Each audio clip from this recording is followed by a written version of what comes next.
stream started. Hello. Hello. Hi. Hello, anybody in chat? I wonder. Good day. Hello. Welcome. Hello.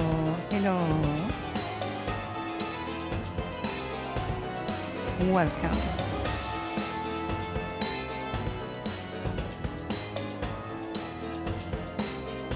So, today I have been basically doing a little bit of not research, what to call it? Curiosity searching. Because someone told me about well, not really told me. They mentioned like cons a little bit. So I was like watching random videos about cons and how they are structured, basically. And I had come to the realization sometimes the organizers are not very intelligent from what I can see. It seems like for every nice video I find from a con, I find like two more of basically horror stories about them, which I find quite interesting, I must say.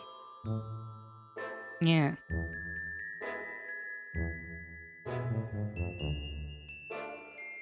It kind of reminds me of that particular, what was it called? The Fire Festival? Was it that the name? Let me check real quick. Fire Festival. Yeah, Fire Festival Disaster. That was the one. Yeah. Basically, a fraudulent luxury music festival. Yeah. I have seen so many cons, like not actual like big events like the Fire Festival was supposed to be, but still kinda surprising on the size of the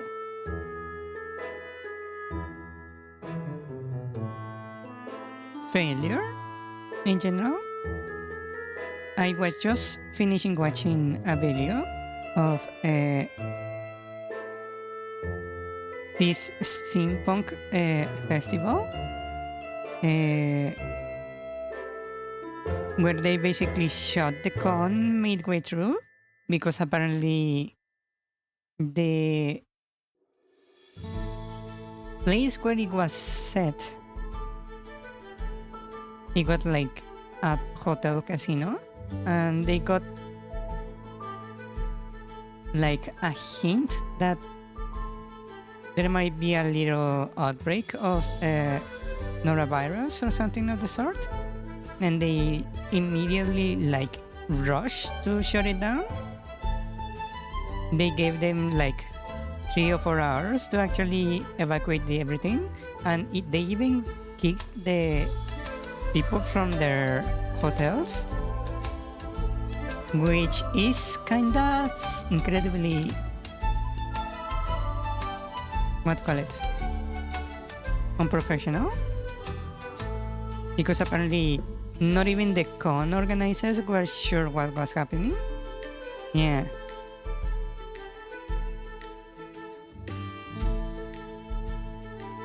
It was quite the watch. Yeah. It makes me wonder how people get into that kind of trouble, right?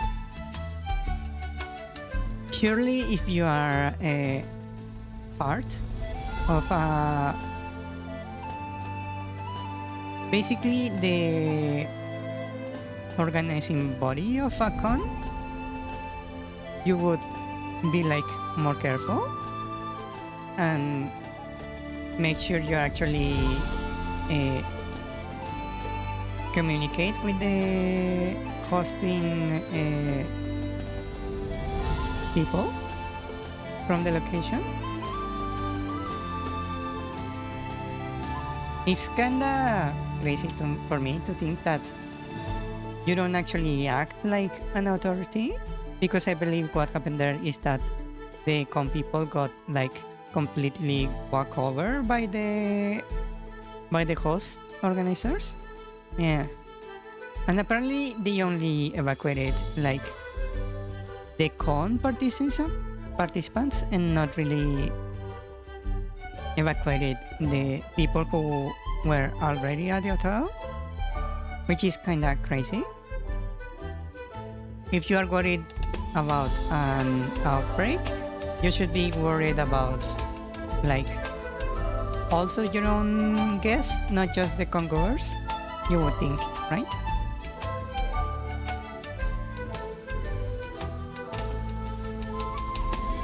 But yeah, it was quite a watch, in my opinion. Yeah. Wow. So, you see, just last night, I have been talking to a fellow streamer about the fact that sometimes you get like 0 viewers when you're starting, right? And it hadn't happened to me in quite a while, that I actually talk about it as if it was something that didn't happen anymore. And lo and behold, suddenly 0 viewers.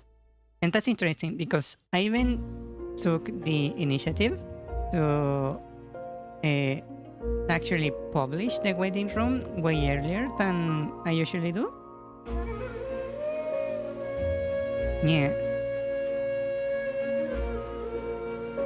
It's a bit strange to think about it, right? Because also the last 2 days I had basically significantly higher viewer counts by the end of the stream than I normally do, which is interesting. Yeah. It's pretty unusual. The weird thing is that I believe most people who are basically coming to watch my stream lately have been, what call them? Lurkers.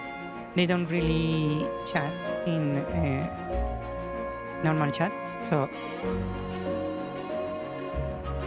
it's been a bit nerve-wracking because I'm not sure if these are actually just lurkers or if somehow I'm getting botted, which is a bit scary because YouTube likes to randomly ban people. So I need to be careful with that. Yeah. Yes.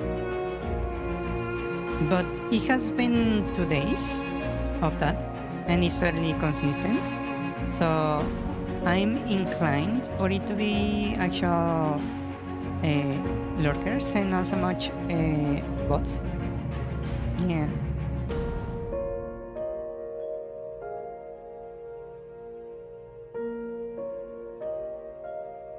Yes. And since basically there is no one here. Yeah, literally there is no one. Lovely. So, how about I drop some lore? So I have been trying to make some characters and some lore, right? And one thing I want to do, I have yet like fully structurally properly. I want to make this structure where I connect the creation myths with the apocalypse myths of different cultures in such a way where I can create like a string of pantheons of deities inheriting their, like, passing the torch between each other, creating the different cultures and chain them together. Yeah. And make that like my mythos, right? Like, it's this never-ending cycle where a pantheon faces their own apocalypse, and then the, like, embers left over from the past destruction start the next cycle, bring like the next pantheon into existence. That would be incredibly awesome. Yeah.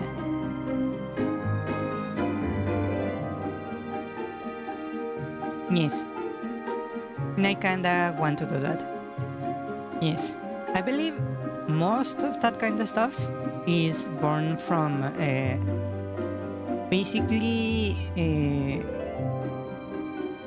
evangelization, I believe it's called, where people try to convert someone from a different religion to their own.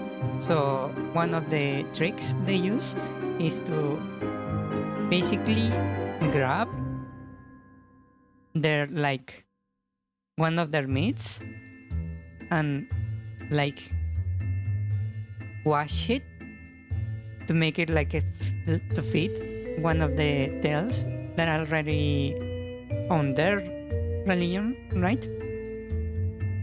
So the conversion is like less difficult. And I want to take advantage of that to make like this chain of different eras based on creation myths and apocalypse.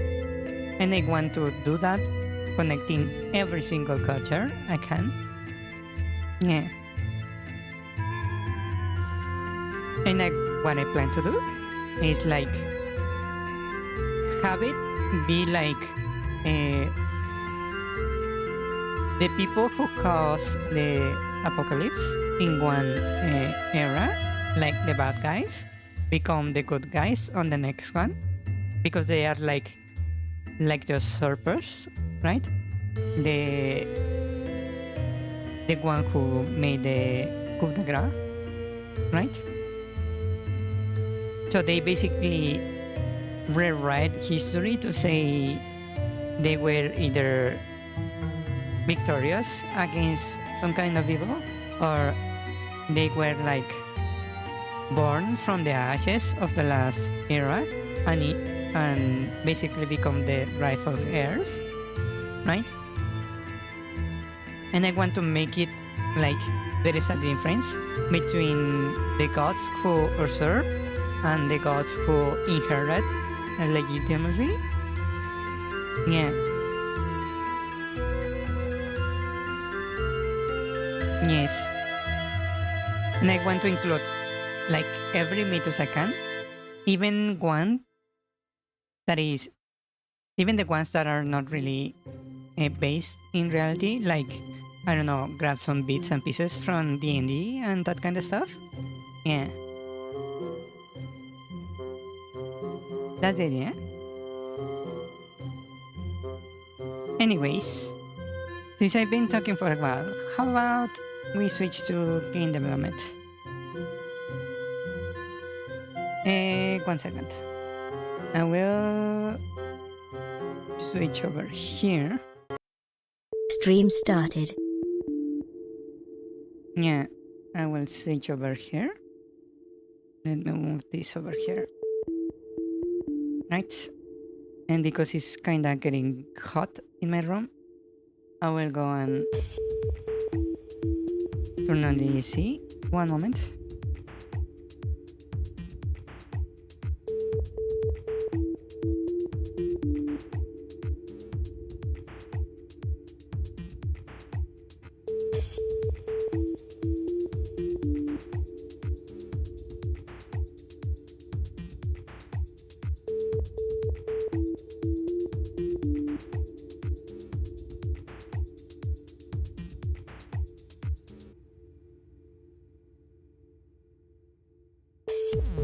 Okay. Let's see. So last time, I believe we finished the first room. I mean, the first floor. Yeah. I believe we finished the first floor right here with this little puzzle right here. Yeah, so now what I need to do is basically create the ever-burning torch to combo into the next and probably final puzzle, this one right here. Yeah.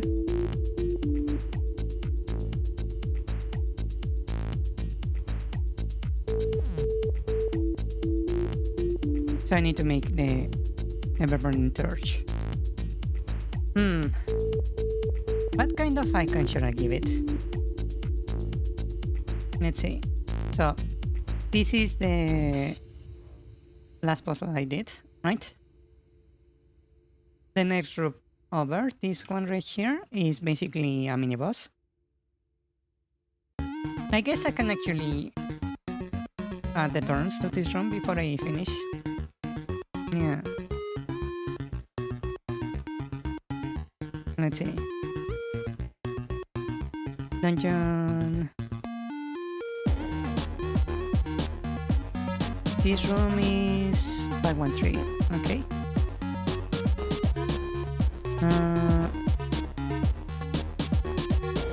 513. There we go.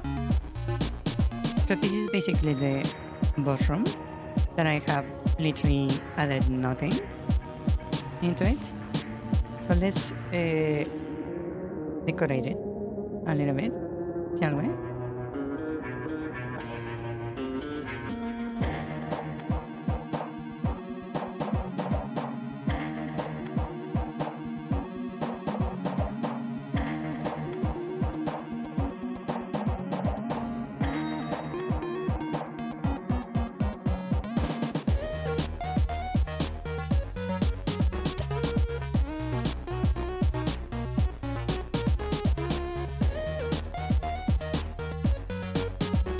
Okay, that's looking good. I need to do the same but with this rotated 90 degrees.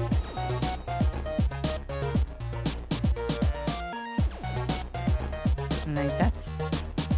And then I'm just going to copy paste this. That actually doesn't look so bad if I combine it like this. That actually doesn't look bad. Huh. Interesting.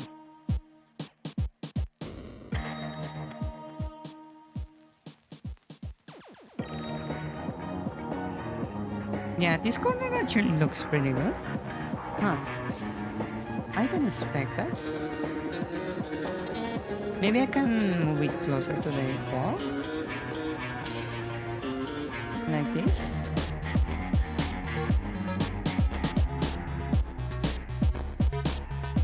I think that looks better if I do it like that. And I can maybe just add one extra right here to finish the look.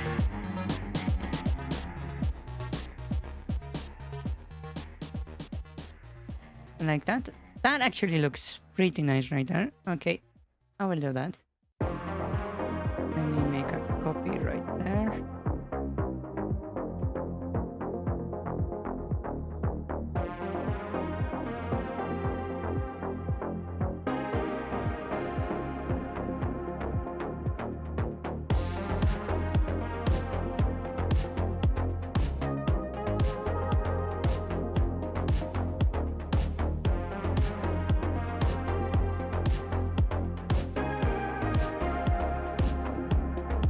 Okay, that looks actually nice. I like it.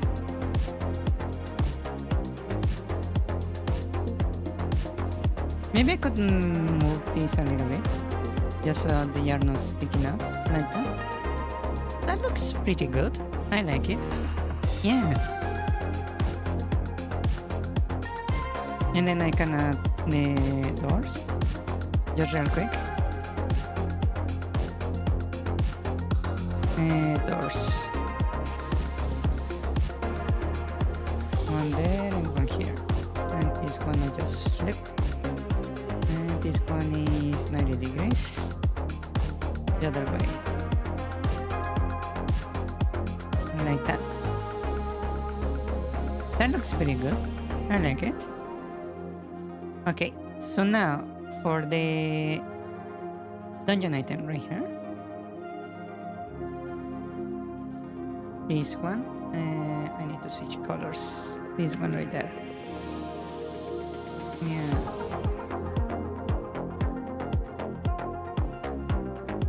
Right there. Okay, so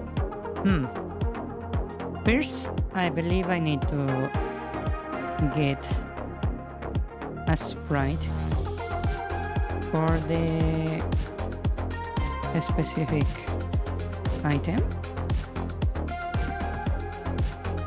Yeah, okay, so let's see. Let's make a sprite. And that sprite is going to be called sprite underscore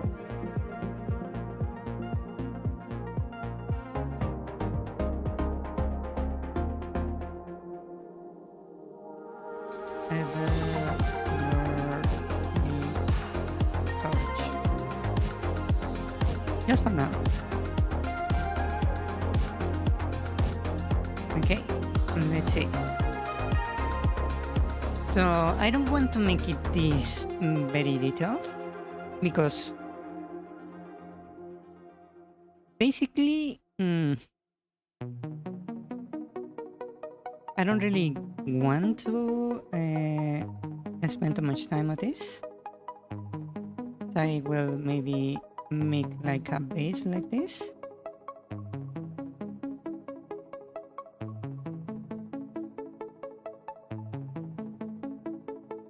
Maybe I can change this to a slightly darker color.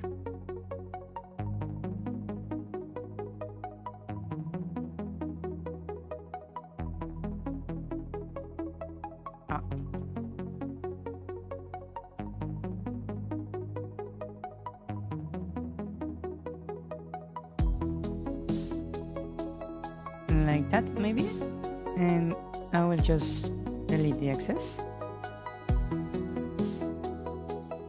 like that.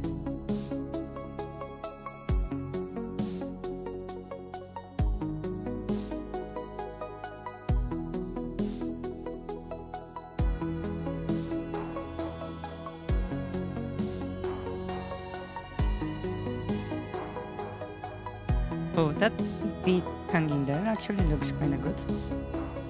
This back here. So I can maybe leave it like that. And then I need to make the flame, right?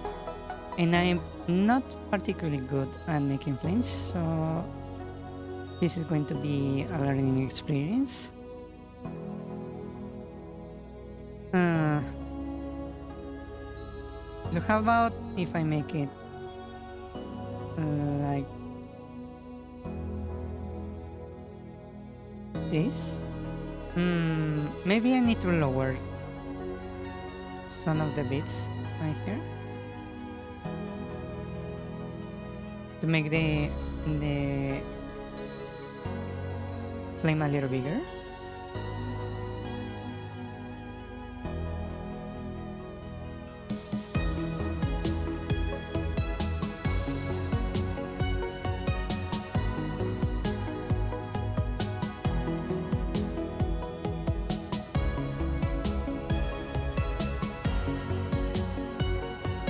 I'm trying to figure out how I'm going to make this.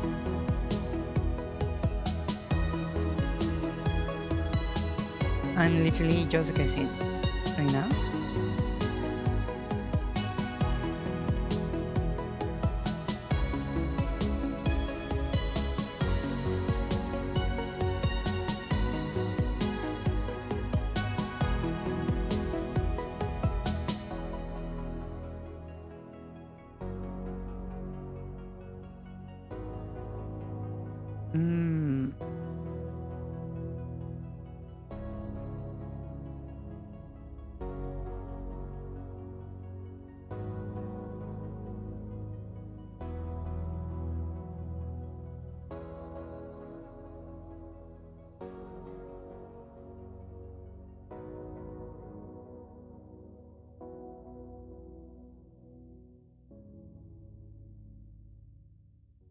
That actually doesn't look that bad, in my opinion.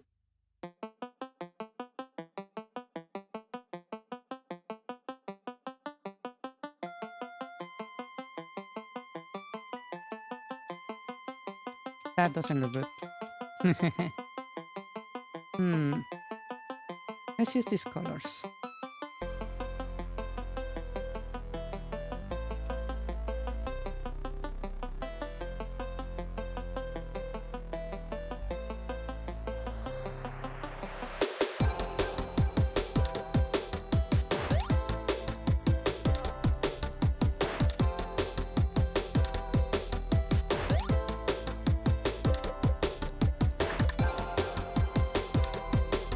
Okay, that actually doesn't look too bad. This is quite nice. Okay, so we have this item. Okay.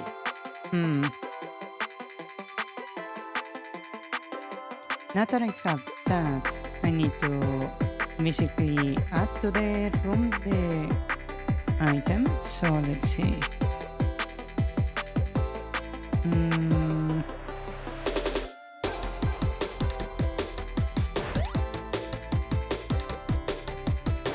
That room, this one is 5, 1. Wait, no, I'm wrong.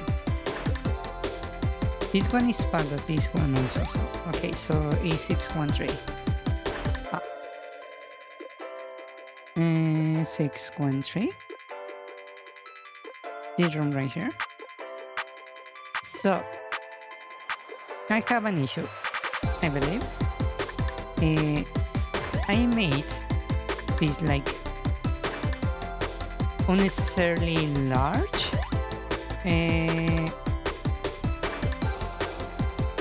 dungeon item chest.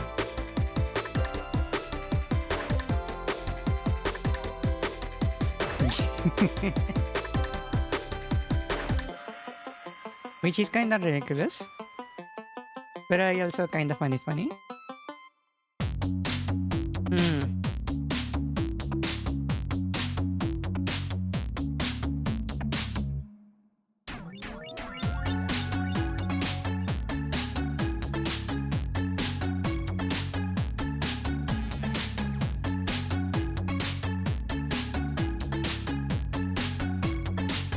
Okay, so we have this dungeon item.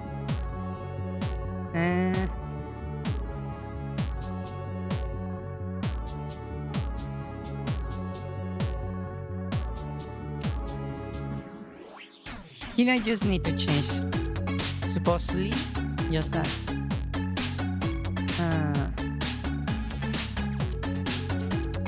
This has a lot of stuff that maybe is not necessary. I don't even remember exactly how I built this. Yeah. I might need to modify that.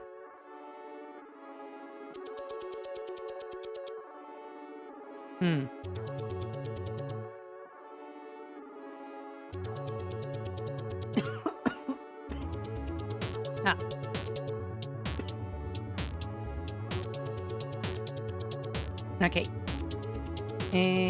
Let's save that for now. And I also need to do like the action of using the torch. So I believe for that I'm going to need to make a new little projectile, I suppose.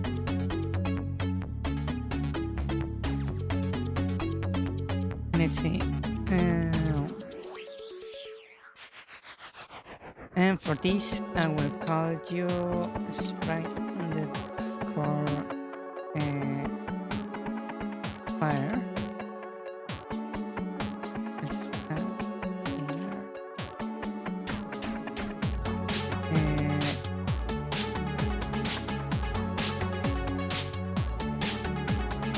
Should I just leave it at fire?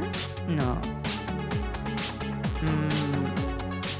Let's call it torch fire.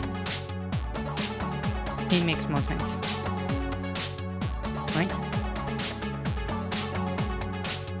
Okay, and for that, I suppose I can just take advantage of this.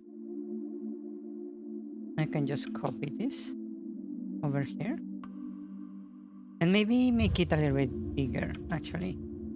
So let's increase this to 32. Not bad. About 36. Okay. Let's go to 40. How about 42? Not bad.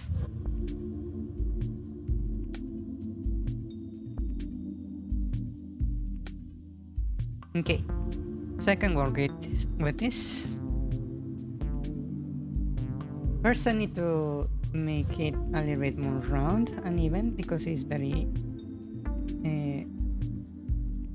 pixelated from the scaling.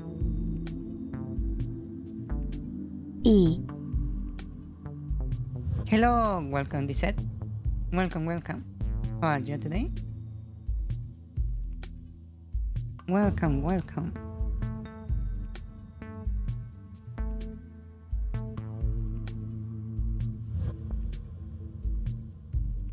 Hello.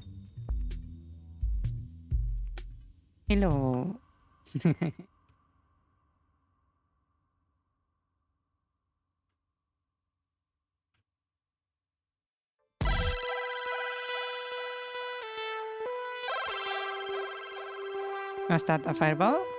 It is fire, yes, but it's not going to be a fireball. I believe I should make a fireball at some point. Yeah.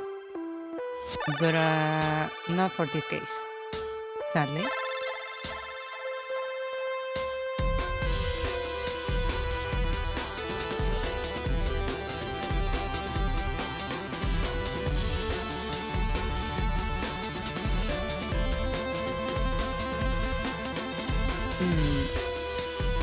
Currently I'm trying to make this a little bit less weird looking. If you get what I mean.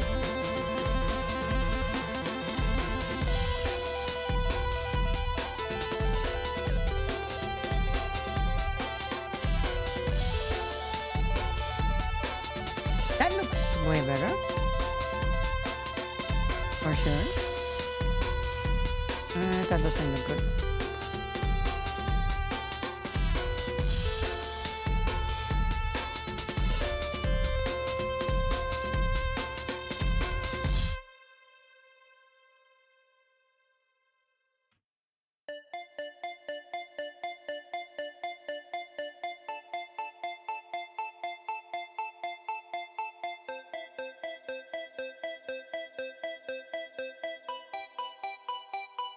I want to have like too many solid like squares within this because I think it looks kind of weird.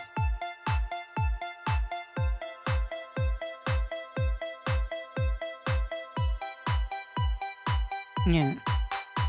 What do you think? Does it at least look like fire? Because that's kind of like the goal here.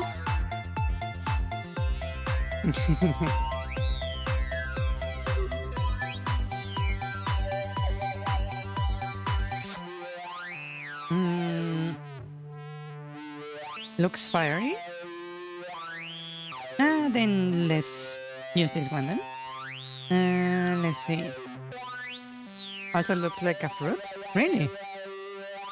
Oh wait, I see it now. Yeah, it looks a bit like a tuna from a cacti. Yeah, just a little bit more vibrant. Yeah, I see it. Okay, let me create the object corresponding for this one. object underscore torch fire. Okay, and the sprite torch fire. There we go.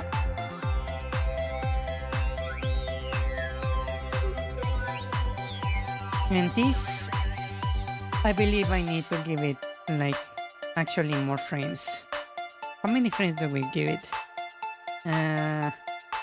Let's start with 8.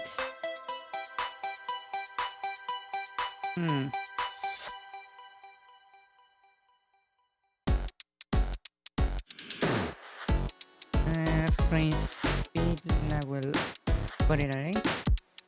Just so it lasts like 1 second. Okay, we have that, and for the object right here, I need to set a step event. Yeah. Yeah, it's for the touch. Indeed.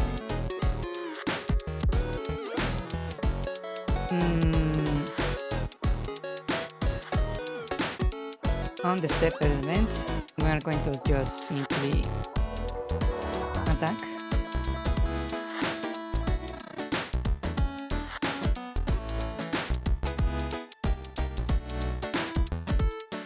Attack, damage is going to be, how about we set it to 2, right? And let's see what else we do in it. The position, that's going to be where we are. And then we have the type of damage. Damage type, we'll set it to fire. And let's see, what else?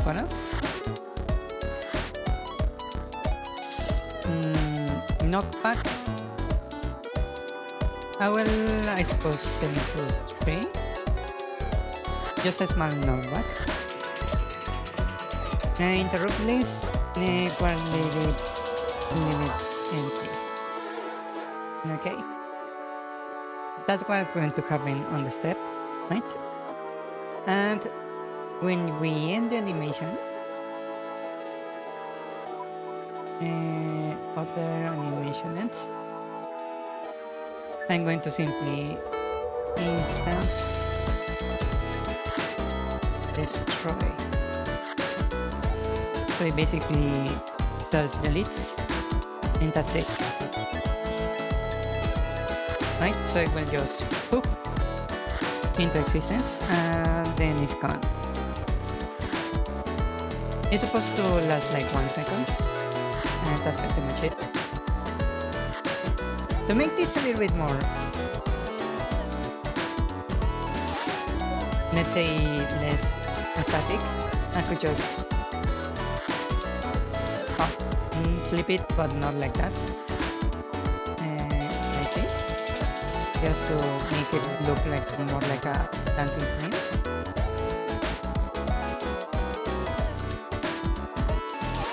Right? So it would be like this. It looks a bit weird, but there you go.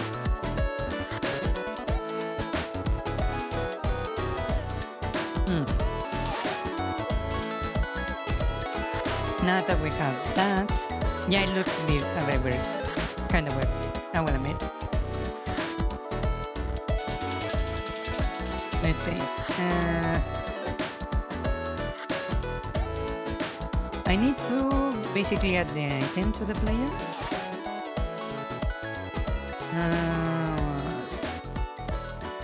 We have the croissant, we have the bomb, passive amulets.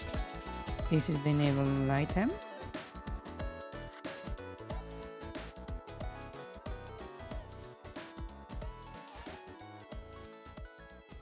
I have 3, 6, 9 different items.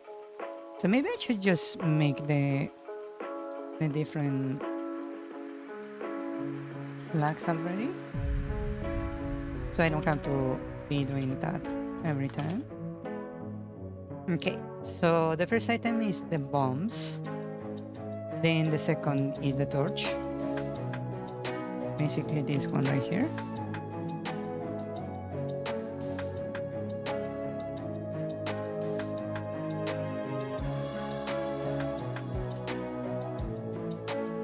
And this is torch. Right? And then we have the bow.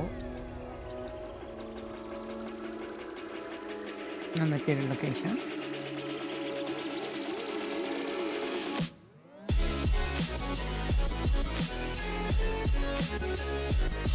Yeah.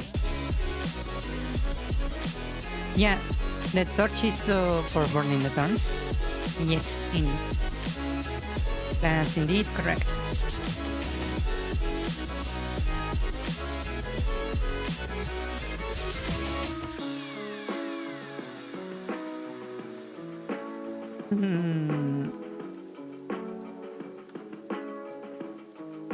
Then we have the other ones. We have the croissant. Right here.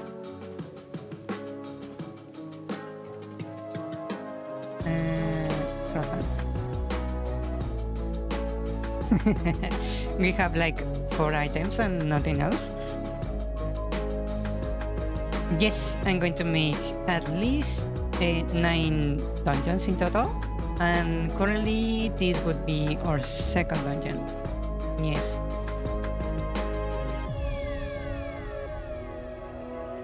Yeah.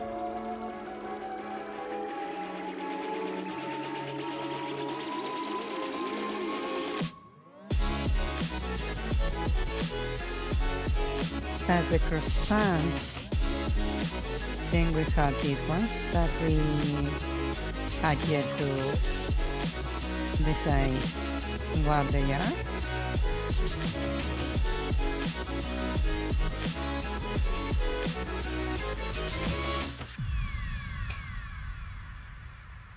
Die, mosquito. And 1, 2. That's the next one. This one right here. Right, and the next is the whip. Right there.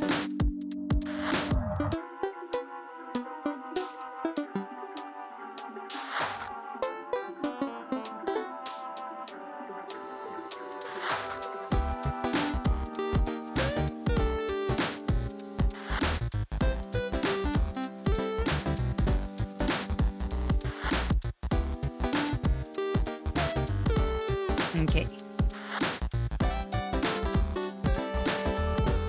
True, yeah. True. I don't have the other items with this, do I? Dungeon 1, the bow is not set. I do have the magnet here, but I have yet to decide what's going to be. 1, 2, 3. 1, 2, 3. Right.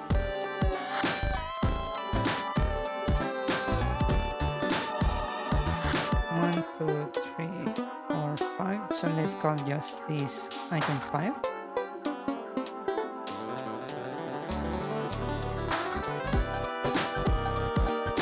Then we have items 6 and 7. That doesn't sound correct. Wait. It's because this is 6, and then this is 8. And item 9. There we go. So you already have the attachment, you can use it to light up areas. Yes. The issue with that is that I need to basically implement dark areas for that to work. And that basically involves actually playing with shaders. Yeah. Which I believe is kinda advanced, unless I half-ass it, which is not something I kinda want to, sadly.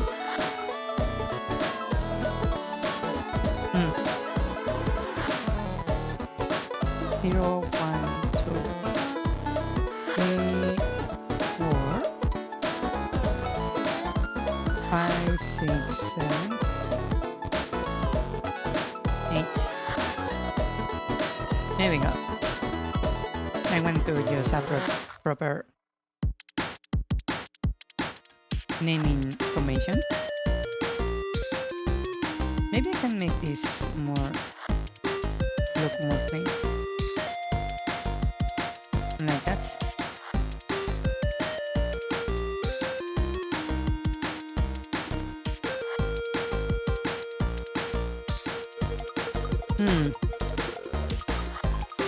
I do have the magnets, which is another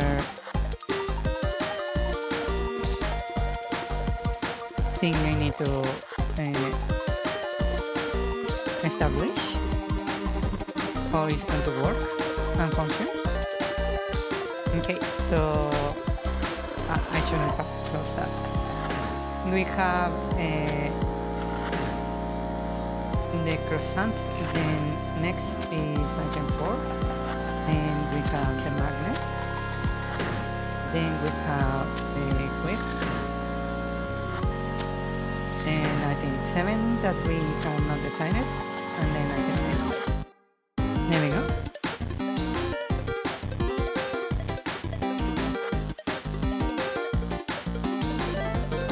Make it like a darkest like a Pokemon where there is a cycle of darkness around you and bigger when the torch is equipped. Yeah, I was planning on doing something like that. Actually, I have like this a specific thing that I created for that stuff. Let me see if I can find it.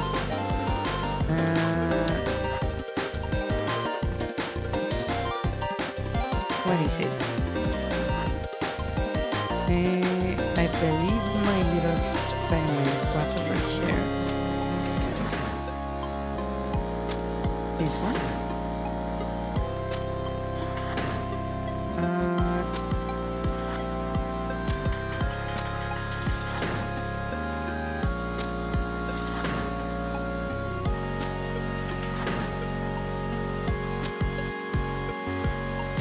Yeah, hold on. I believe this is working. Let me check it real quick. I don't even remember where was I using this.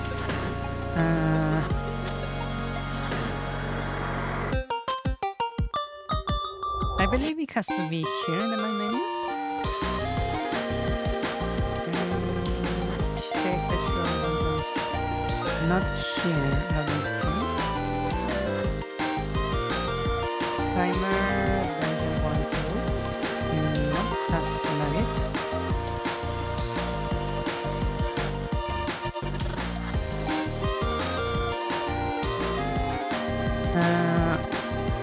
Maybe I put it on the first mod on the game. Let me check. I'm pretty sure I had it. Motherboard. And let's see. It was on not this area. It was, I believe, this. 7. Not that. Here, not that. Where was it? Oh, it's because I'm on the north.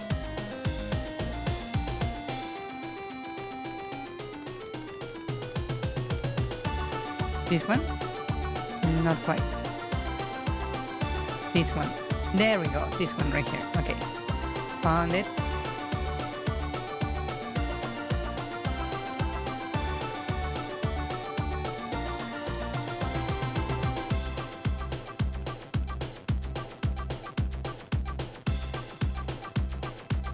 Was this it? Ah, this is just the controls for the thingy. Where did I set that? I was pretty sure I found it. Okay, maybe I just need to drop it in. Is that it? Like right here? Let me give it a try. It's an issue when you have been developing a game for like forever. Ah, I forgot that it was here. My menu, continue. Let's go for file 3. There we go. Now you can see it. Right? It's slowly the change in the night cycle.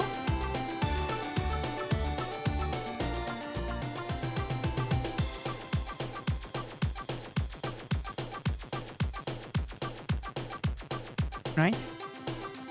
It will slowly turn to daytime.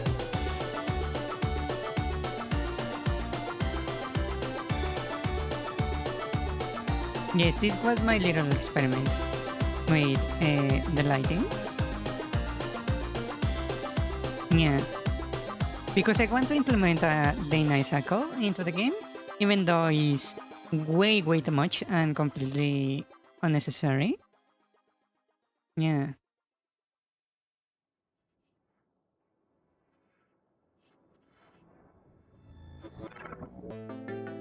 Then we have daytime, right?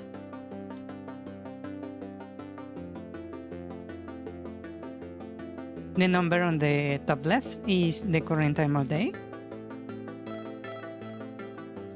Currently, there is no difference between the different kinds of times of day. Well, there is one difference because I set this what to call it,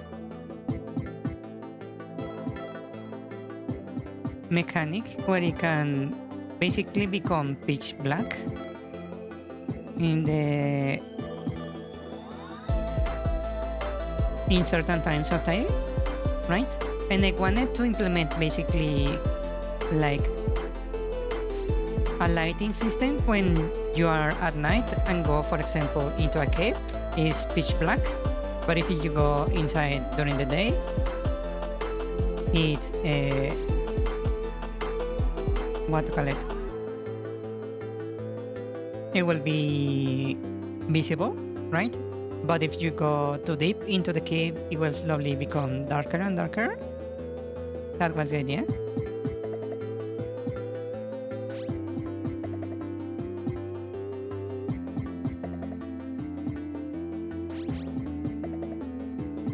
You can see how here is getting pretty dark. It's not that dark, but it's pretty dark. And you can see we hit midnight. And we continue. Right? That's the day-night cycle I was practicing with. Yeah. I did something that allowed me to place basically light sources into the area. Let me modify this a little bit. Like I can place stuff around like this.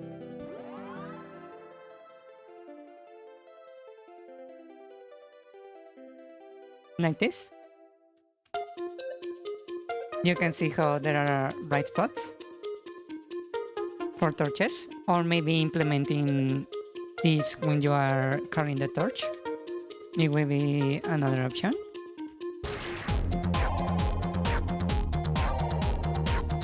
Right?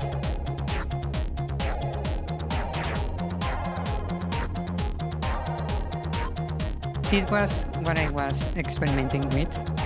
Yeah. It's not like perfect, but it's there. It's an option we can work in. Yeah. We could make use of that to actually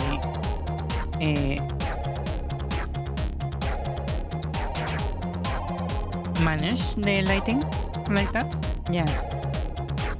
That's an idea. Yeesh. Hmm.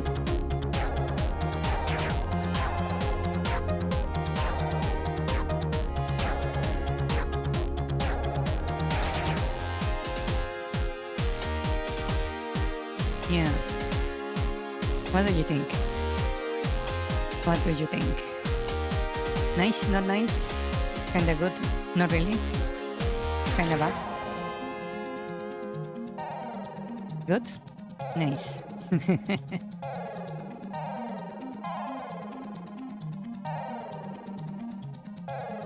There is one thing I want to check actually. Currently I have this like menu screen, but you cannot really select anything, right? So I was wondering if I should make a button to actually select stuff when you are in here. Yeah. Because technically you can... you are supposed to be able to equip stuff, right?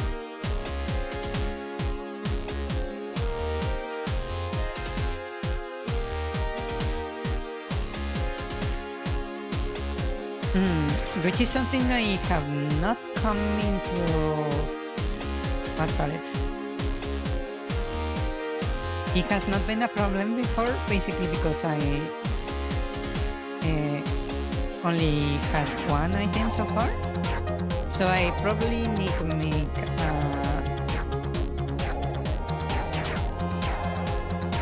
what call it?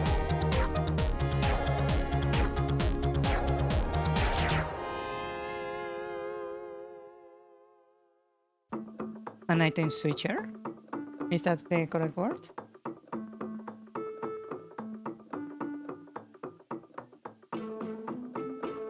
Maybe I could get away by just set it with a single button. That could be an option. Yeah.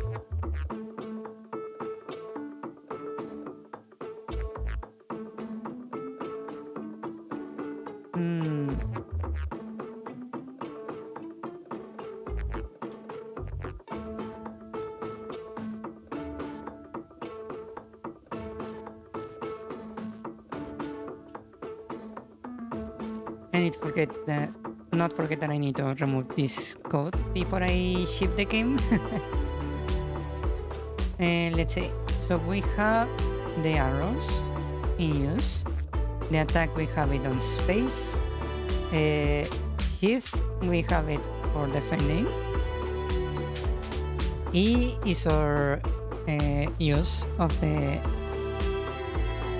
item. We can hold it.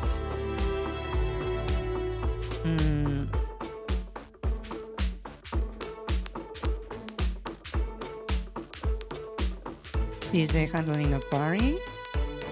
Key item, use item.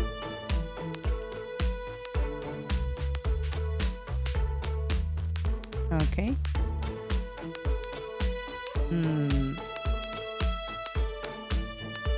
This is the checking for corners. I really need to clean the code for the player because I have not given it maintenance like in forever. Yeah.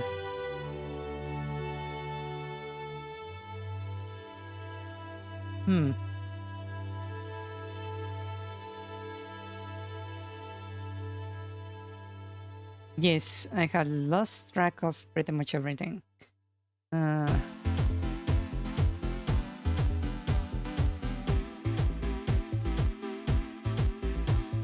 can just use a different button for the item switch.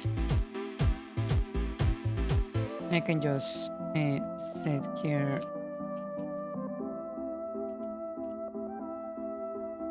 Let's call it different because this is going to confuse me. change item. Equip. That's not what you want. Right, equip. Equip. Change equip item. And we're going to use what key would be nice? Q?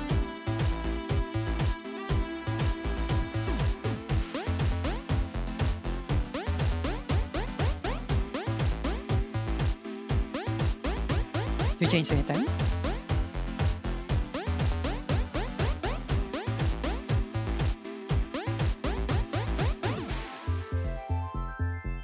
And then I can just create the function over here. We have use item. We have bombs. This is the passives. This enables item.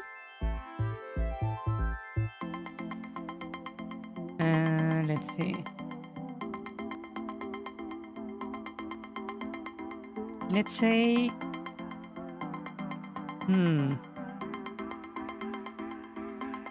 function.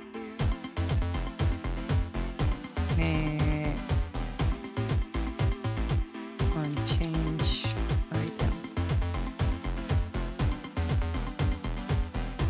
Okay, first we're going to check if our change item variable is being used. Actually, I can just check right here, right? I can just grab this and just say on change item. I don't need to complicate myself too much. And I just say okay, change item bar. We check for the use of the key. And we basically say if this is false, we should return. We do nothing, right? Else, we are going to basically move from one item to another, right? So switch.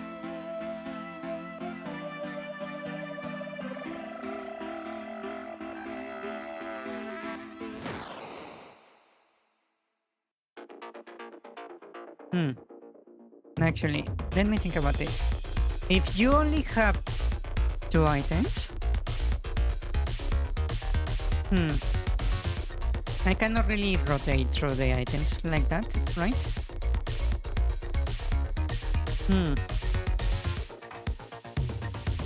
One second, let me think about it for a moment. In the meanwhile, I need to release my cat before it starts being annoying. So I'll be back in a moment.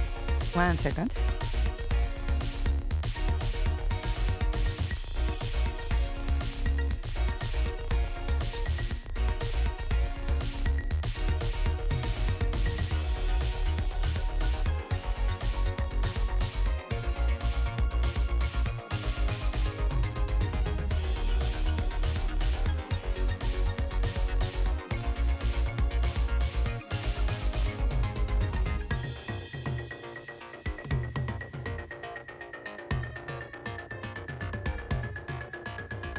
Okay, so basically we need to try to switch, right?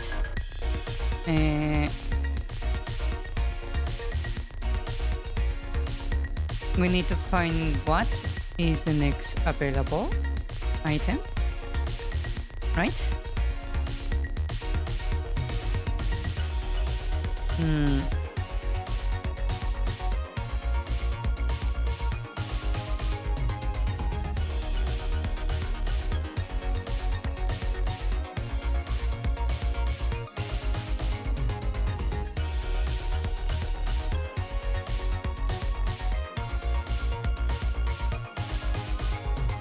So if we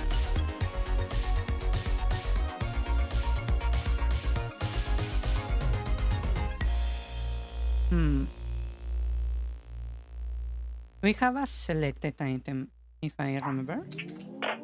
Yeah, we have a selected item. So we need to check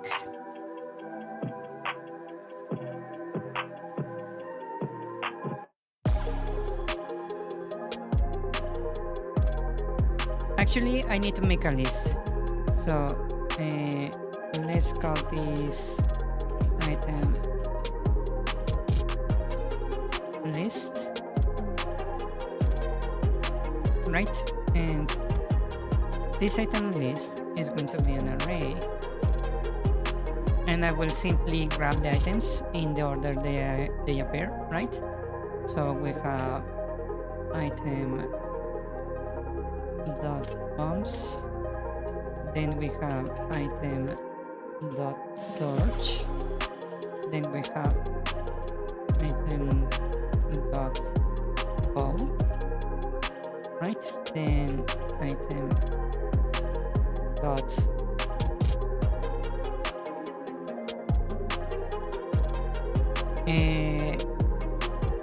four. Now it would be the number 3. It would be the croissant, right? Item dot item 4. Then we have the magnet, I believe. Magnet. Then we have item 7 and item 8.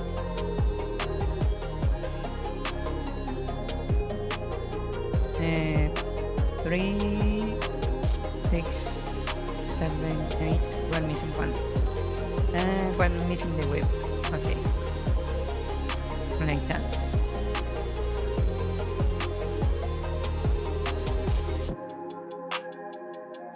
Okay.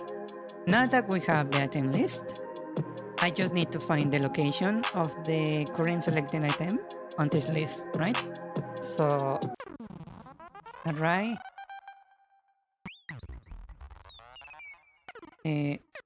find underscore find index. Is this one?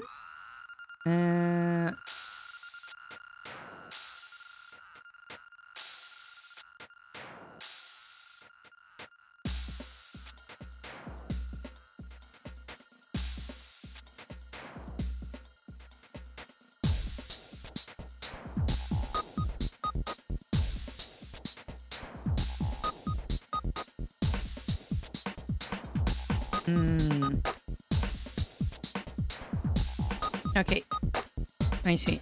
I was reading the description for the function. So I basically need to pass the array. That would be item list. And I need to give it a function. Basically with the value, right? And the structure is value, comma, index.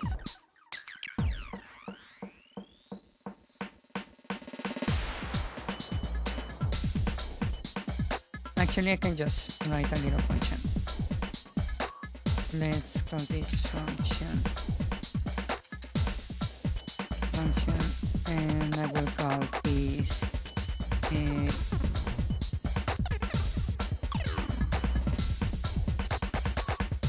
compare item. And this will simply receive value. Let's call it bar with an index, right? And I'm going to say if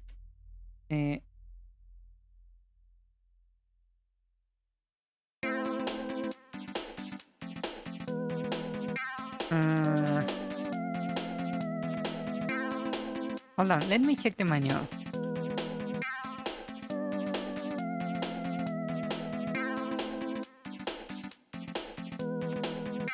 Well, this game where you are going allow me to punch a Will volcano? this game you are working on allow me to punch a volcano? You might get punched by a volcano. Is that good enough?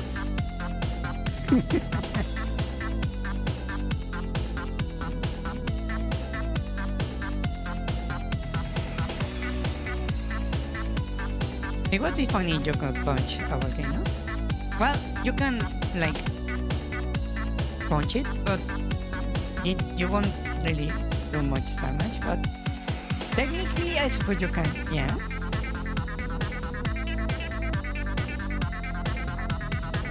because I am planning to have a fire temple in the game, technically inside a volcano. So if you strike the walls, I suppose you can say you are attacking a volcano.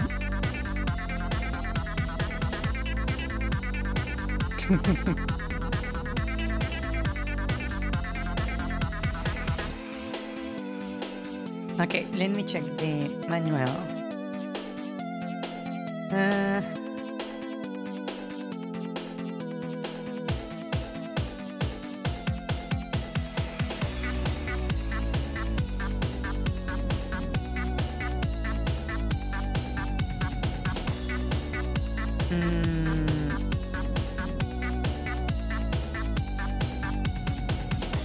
Okay, so I can make a function like this. I always get confused about the way the functions are structured in this language. So this is a valid function right here, right?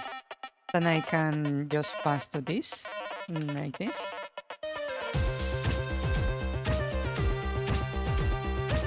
And it should return item index like that.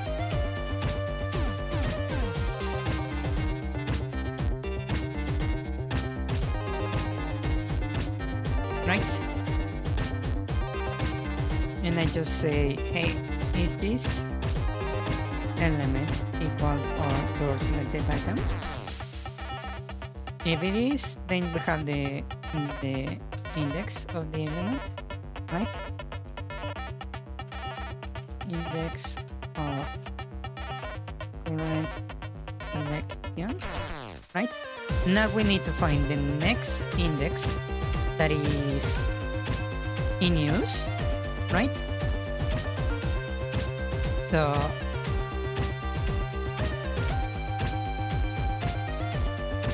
I will make a function here. Function is item enable, and I will just receive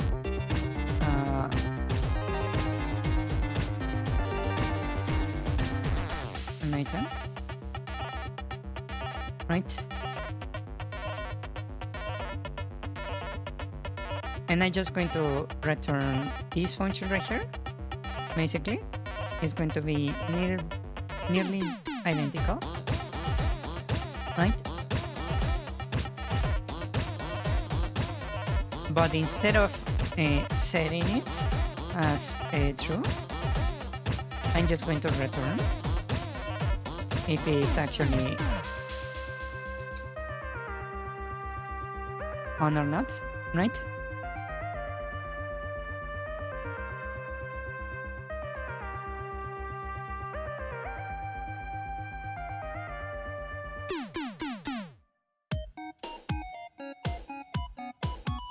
And then remove this.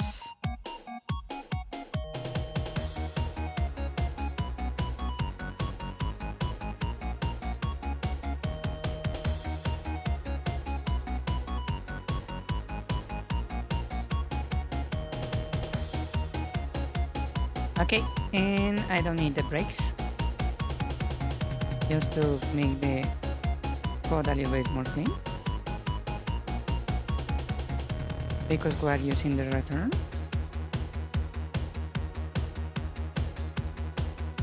Right?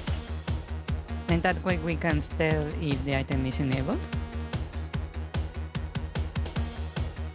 Right? So now I'm going to say, hey,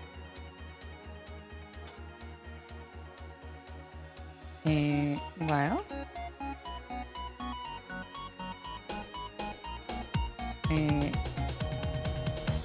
not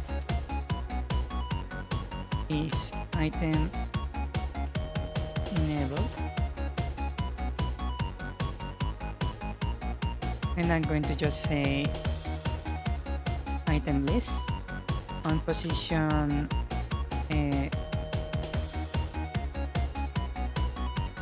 item index plus plus. So we just move one right? So this is going to keep going until it finds an item that is enabled.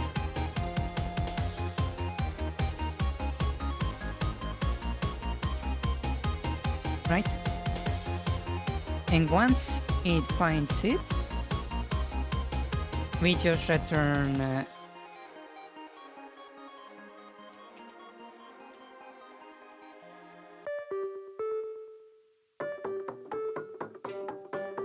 the item list index enabled.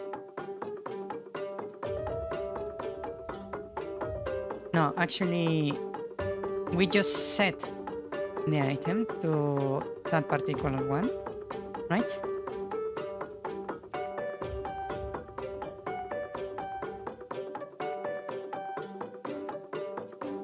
Because that's the one that we got correct, right?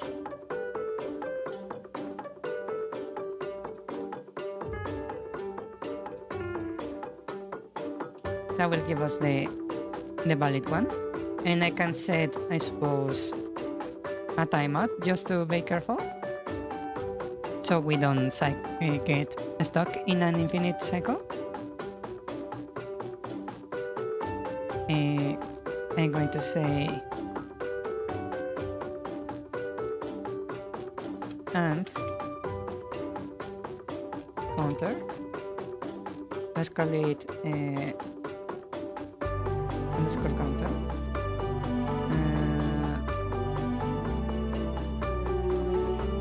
How about let's just call it tries.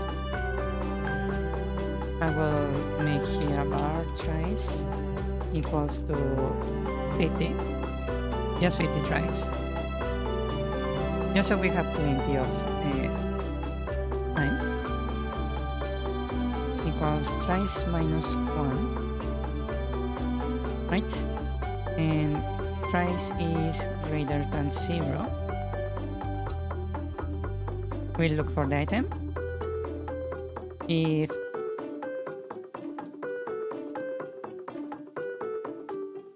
If we run out of tries, we just return without changing anything. Else we assign. Right? Does that make sense? This is a little bit more complex than I thought it was going to be, but I believe that kind of works, right?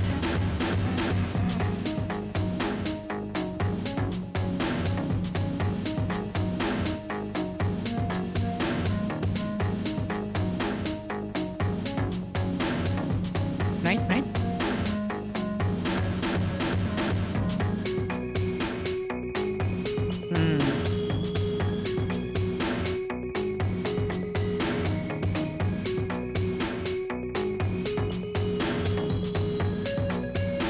So we could get the index of current selection. We look for next enable item. And then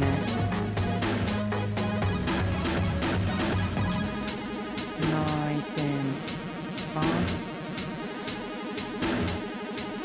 equals we do nothing.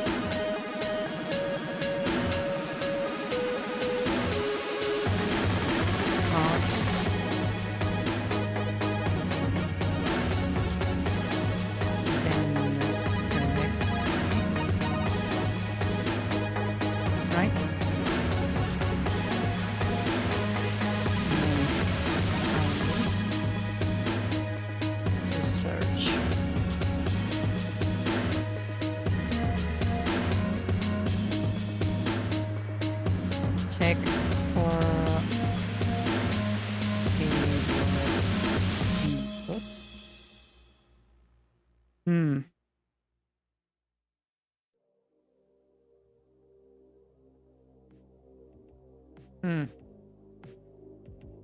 Your ring won't read someone else's code and they'll get paid for it off. Hell, that count point. Wow. I believe there is only one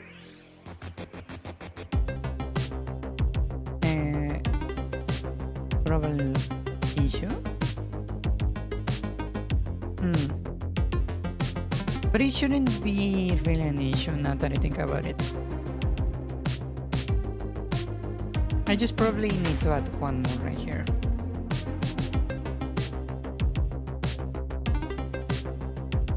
Add one. Just to check.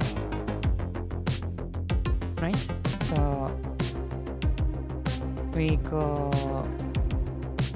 to is enabled.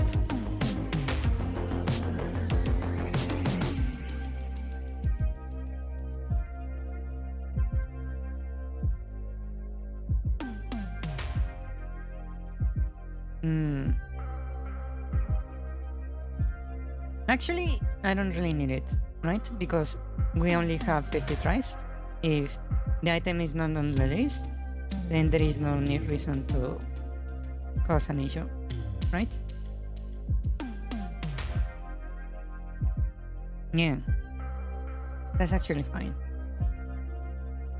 Okay, we got it. So now, let's see if we can actually do it. But for that, I need to make the case use for the item. Right here, we have the bombs and the croissant. Let us make the torch. Right? So, torch. Here,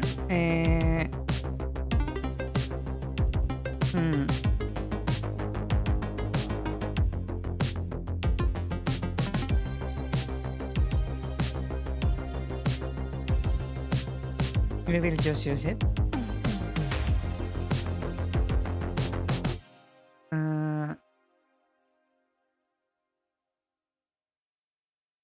The button to switch items is Q currently. And we will call this use torch.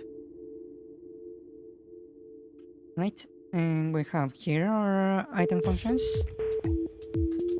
And function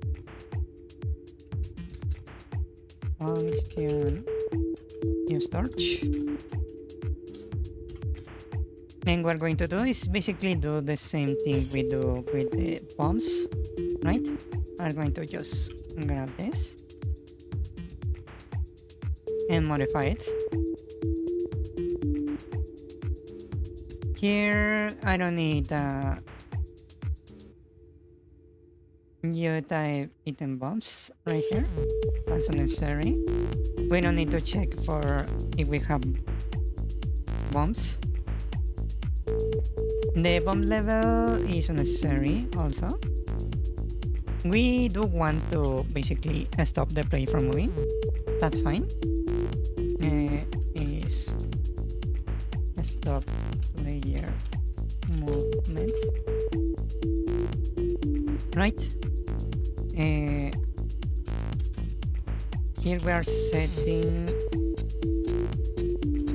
target to front of player.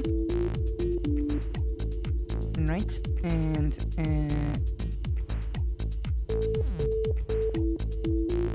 here we are getting the sprite get. Why are we doing that? We are grabbing the asset index, setting the sprite. Oh, I just changing the sprite of the bomb right here. So I can just ignore this. I don't need that. I don't need this. This one is also not necessary. Item hold. I suppose I can set it to 0. I don't really need it.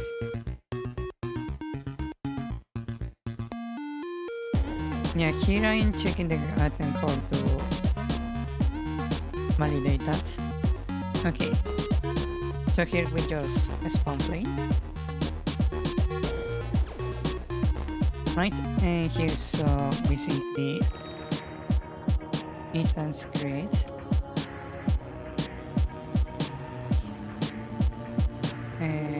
object underscore torch fire, and that's it. I believe.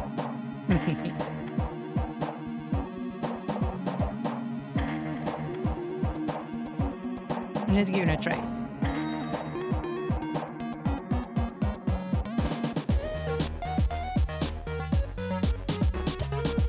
So we go into the dungeon. We go in here. We go to the right. I need a key. So we go over here. Hit that. Move up. Open this door.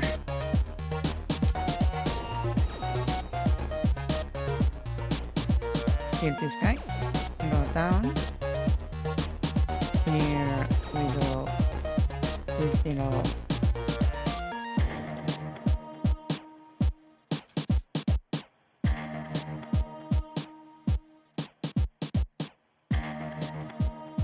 For a moment I forgot how to solve this. To get one key and we're good.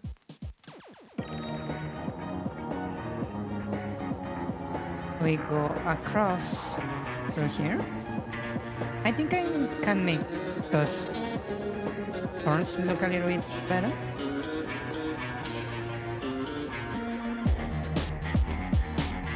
We open this. We are here. And we need to basically solve this puzzle real quick. So I just going to do this. Like that. We push this one down. These two can go over here. These can go over here. It's actually more simple than it will seem. So we go in here. Ah, I forgot to set the direction for that door. Damn it. Okay. I need to fix that. What room is that? 512. Okay. 512.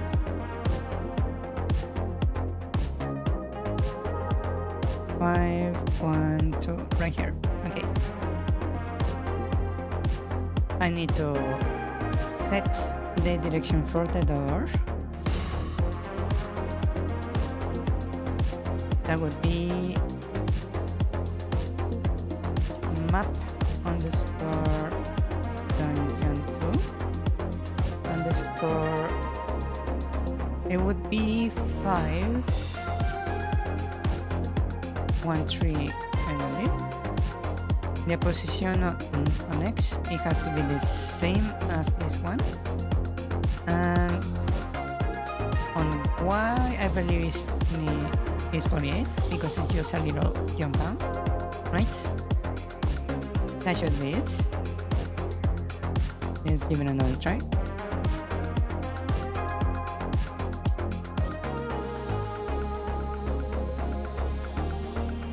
I need another key.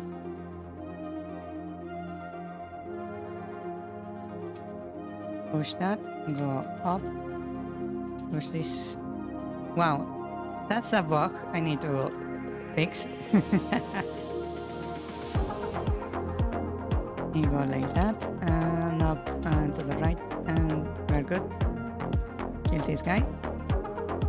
And I can just bypass this and use this one right here. It's more simple.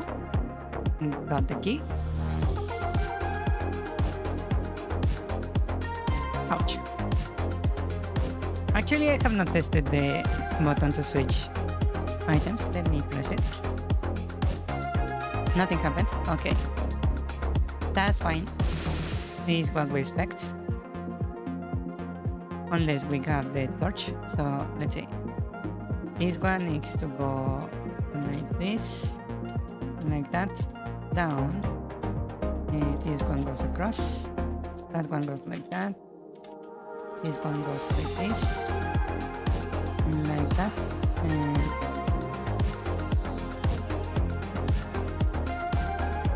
And that's it. Ouch. That was wrong. I need to be down here, not up there. This is the room for the mini boss. That I believe looks pretty nice, especially turns, right? So I go in here. I forgot this attack one. Ah! Okay. Wow. I am really screwing up, huh? Okay. The position on Y has to be this one for the spawn over here. So I just switch this one right there to fix that. And then now I need to fix the other one. Let's see, this one right here. This needs to go to map underscore dungeon 2 underscore 0603 on 1 right there. Right, position on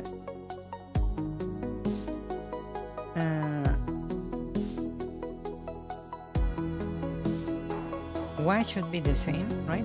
So that's correct.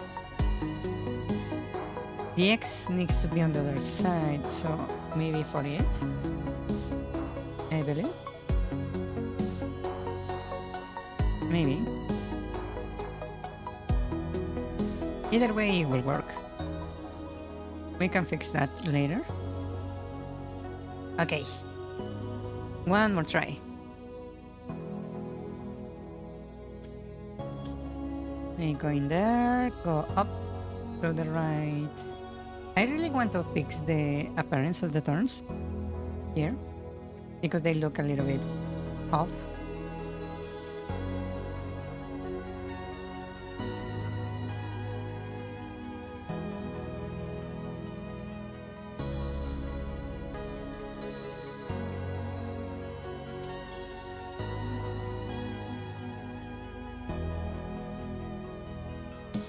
Yeah.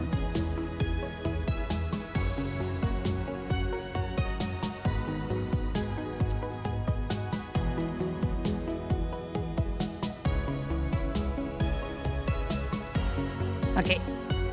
And now we do this one again.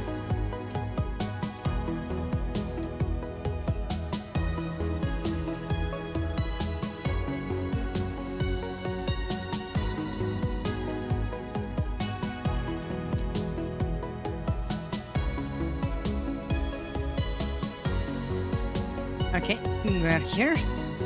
And now we go to the right. Nice. And here, when I open this, we now have the torch, right? So if I hit Q and I use item, it crashed. But well, we got a single frame of the flame.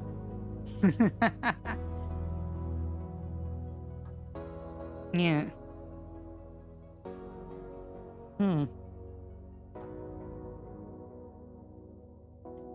Let's see. Variable unknown here, not set before reading it. Okay, it's because I don't have a direction variable in the object, apparently. Okay, so let's see. The issue is with our flame. Let's see. Yeah, it looks more like a fireball than a torch. I do agree with that. But for now, it shall, like, serve its purpose. We need a variable called beer. And since we are not really moving in any direction, I will simply set beer dot none. Actually, let me check something. That error, let me delete this. And let me do that again. Let me check exactly what error that was. Because maybe I can just fix it for good instead of actually just patching it by adding the variable into the file.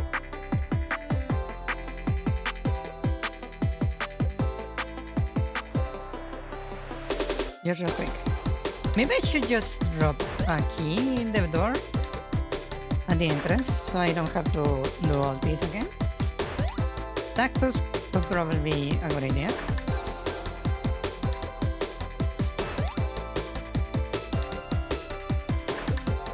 Yeah, you also need the notification. Yes. The typical, you got X. Yeah. Let's see. Back. Up. Right. Now. Right. Right. Right. Right. Up. I might have just screw myself right there.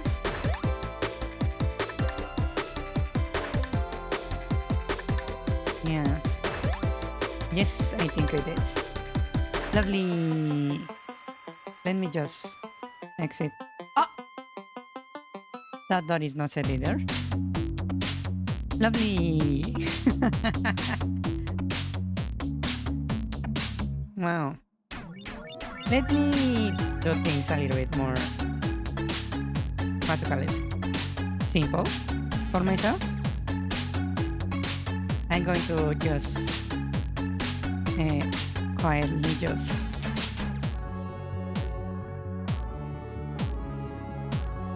there we go.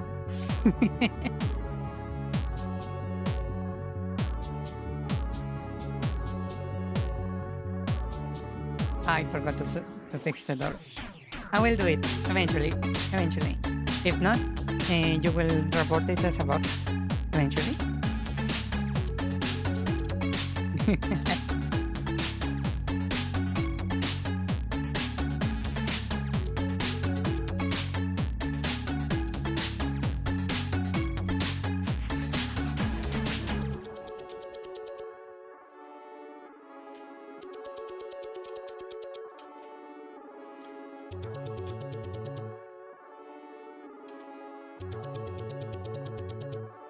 Okay, from here we go over here, open this, and I switch item and then use it. And the error is on this attack script line 5. Variables there. I see. Ah, okay. Let me just check that script real quick. Scripts, attack script. Basically this line right here, because there is not their variable. What am I using this for actually? I'm just checking right here, got para target ID, check block, and that's pretty much it, huh? So I'm not really using it for anything useful.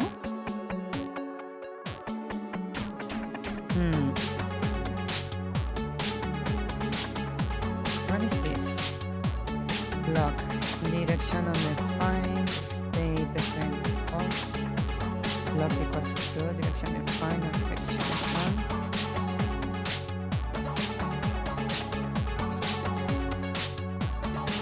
We do a check on coordinates. Oh, I even have the case if the direction is none. Huh.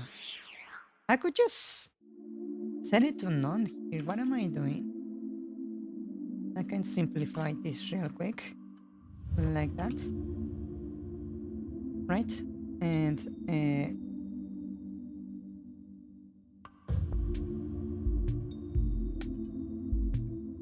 like that. That's simplifying things.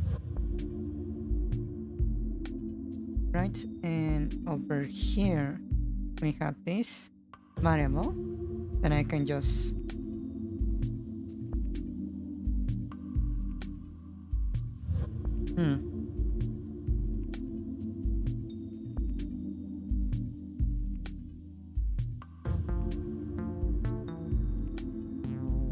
Hello. Hello. Welcome. And maybe can make a validation right here.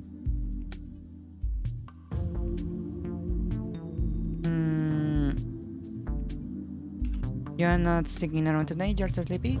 That's fine, don't worry about it. It's fine. Okay. Here, I'm going to do a check I'm just going to check if the variable exists.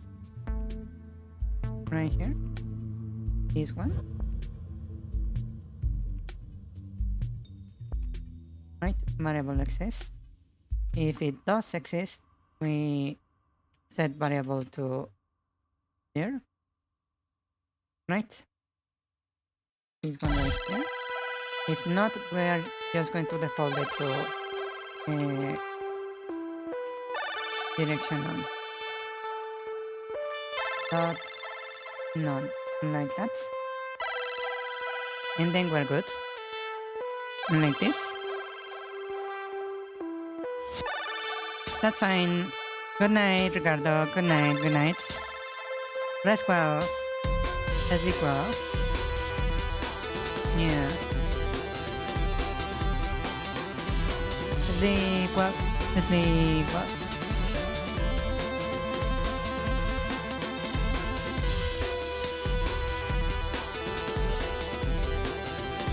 That should fix the issue.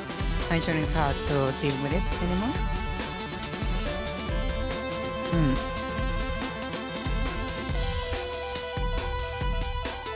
I can close this one also.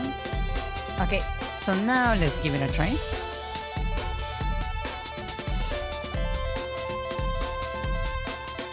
So we go to here, we go to the left, pick up our key, we go down to the right, and up to here. We solve this little puzzle real quick.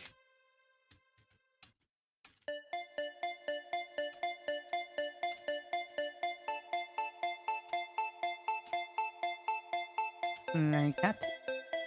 You go down, you go up, you go up, you go this way. Ah, shit!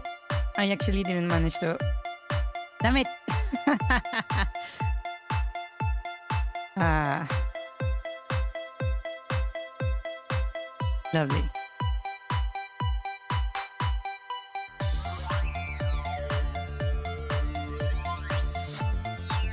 It looks like a boss hall from Dark Souls 3? Really? Send me the image on Discord. I kinda want to see it. Sounds kinda interesting. Not gonna lie.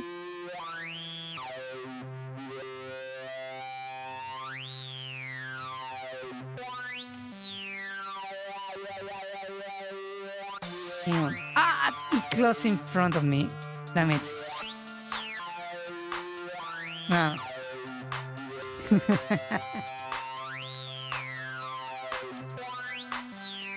Okay, let's go.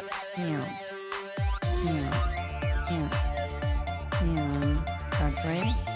You go this way. That way. That way. You go that way. Up. Down, up. And to the right. Come on. There we go. And over here, open this, switch, and oof. Ah. Alright. I forgot about that. I don't have like a list of things that get hit with the fire, which is an issue. So let me check. Let's see. That's a necessity, basically. But maybe I can just get away by just assigning the parent.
Okay, it seems like just assigning the parent was enough to set a lot of things. So I didn't really need to do much. But I do need to get rid of some of these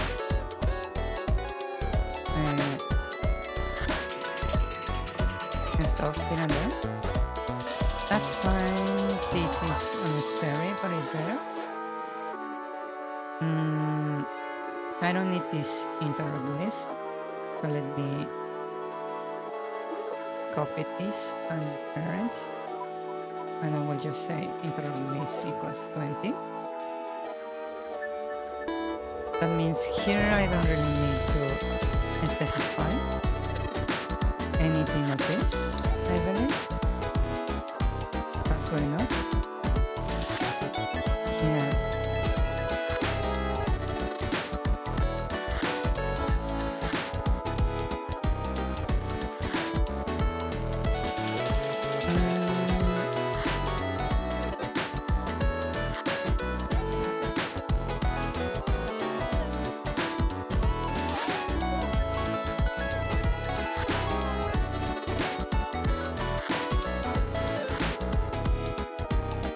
Okay, I think that's it. Let's see.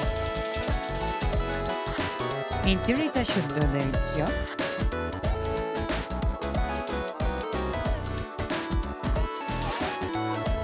Oh, wow.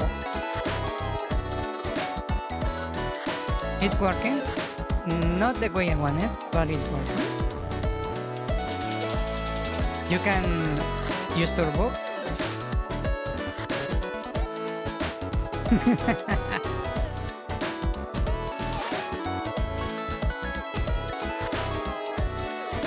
Also, it shouldn't be enabled.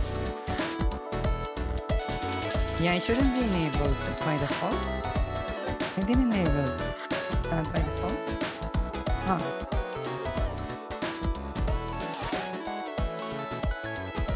That's weird.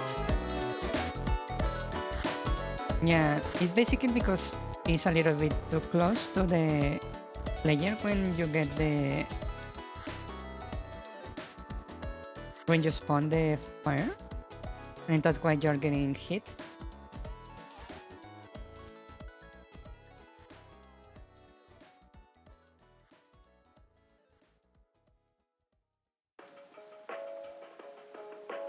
Distance is by default is 20. I can maybe add a few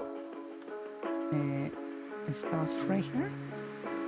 So we can set the distance to, let's say, 28.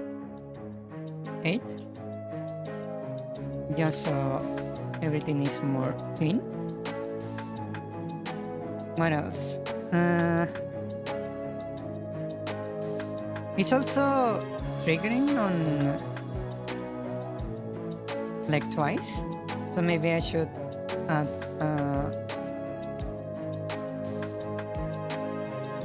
this on release so it doesn't trigger immediately.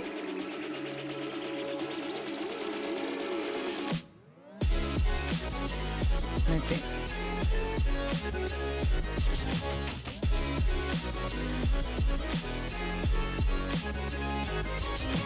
Okay, let's see. Here, if I use that, it's a bomb, right? If I click tab and I click use, it actually lets me use the fire. And I can kinda spam it a little bit. So maybe I need to add a cooldown for the fire. It's funny how it actually does damage.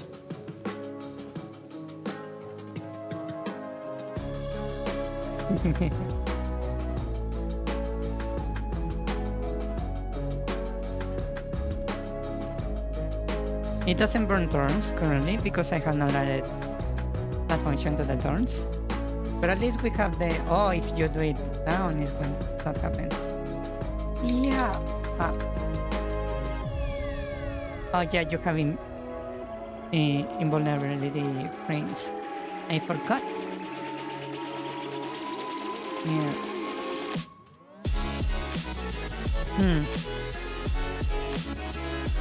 So I probably should add a timeout.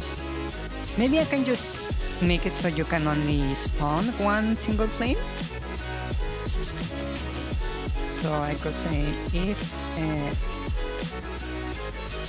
instance count. What is this? Not that. Actually, let me check the manual for this one. Instance count difference, create layer, instance count sequences, alarm get, create destroy exist. Instance 6 of project, which is the individual batch check.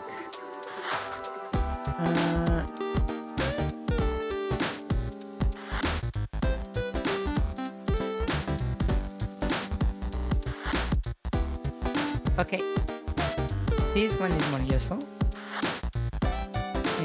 If instance exists of the fire already, then we don't actually do anything, right? We only enable when the instance doesn't exist. So that means there can only be one flame. Yeah.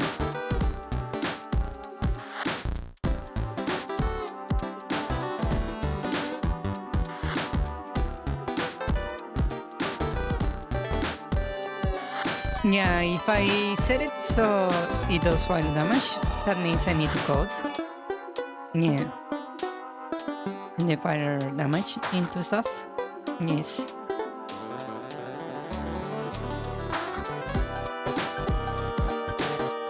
Okay, this will limit the torch to a single flame, which is lovely, right? I think I'm going to increase the distance here to 32, so the player doesn't get hit that easily. And what else? Touch fire. Let me check. That's correct. The opponent torch right, and then to set it on the middle center. Okay. So I think this is working kinda correctly, not quite, but it's kinda doing this job.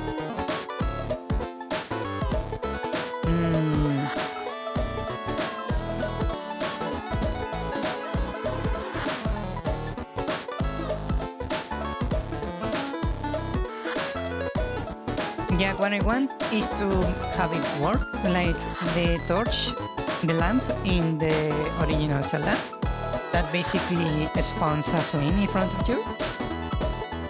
It's not really like an attack per se, but I can add the animation if we need to. Yeah. That's something I can do eventually. Let's see, I want to add the burning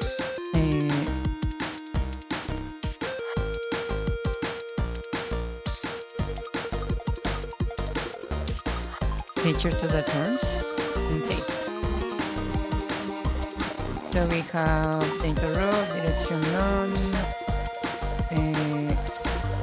the on hit.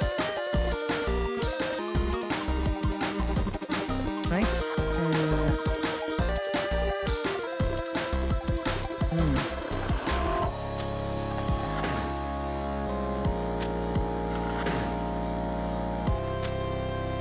Okay, I suppose I can do it over here. I can add a little switch, and I can say state, and just say base state not hit.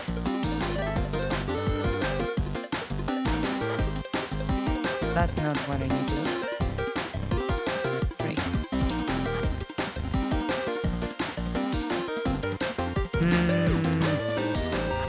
I think I need to check the attack function over here. Animating. So here when you receive damage, what do we do? Knockback, successful parry, invisibility, check for block.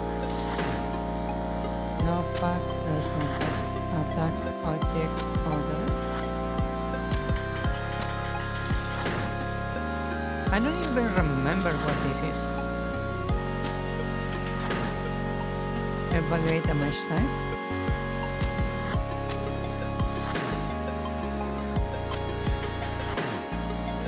New state is hits. Okay, this actually works in my favor, actually. Let's see. So I will by default send you to hit, right? And I can just say on hit, we are going to do something, right? So we create a function right here. I need this state also.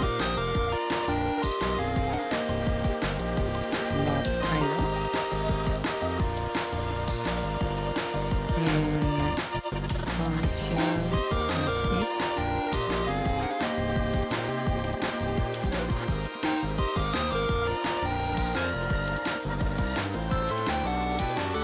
Wait.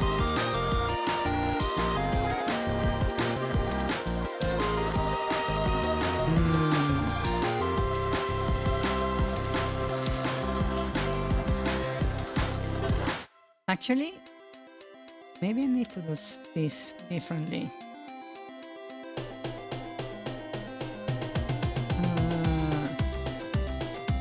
This is where we basically evaluate the damage.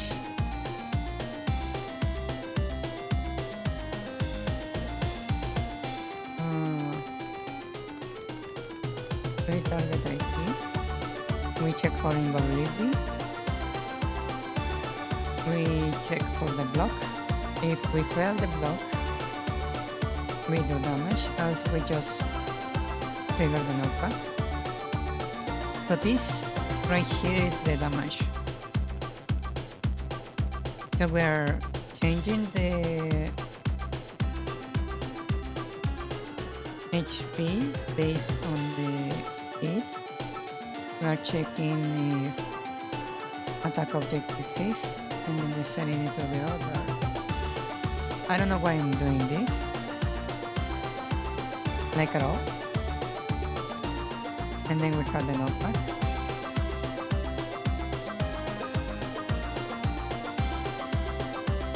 With X and Y.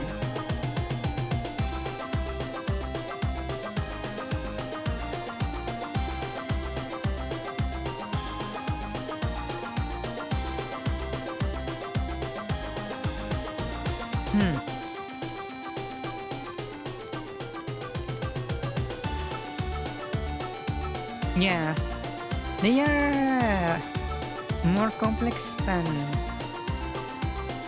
I would like.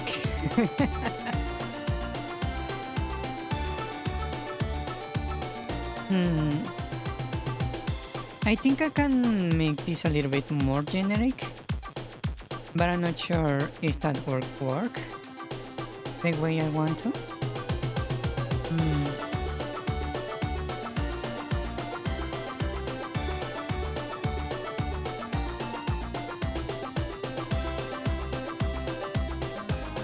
Because I'm basically just evaluating the type of damage and switching the state of the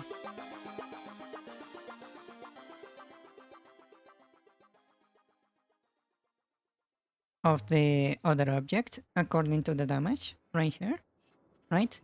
So I could just simply make a case right here for fire damage, right? But I think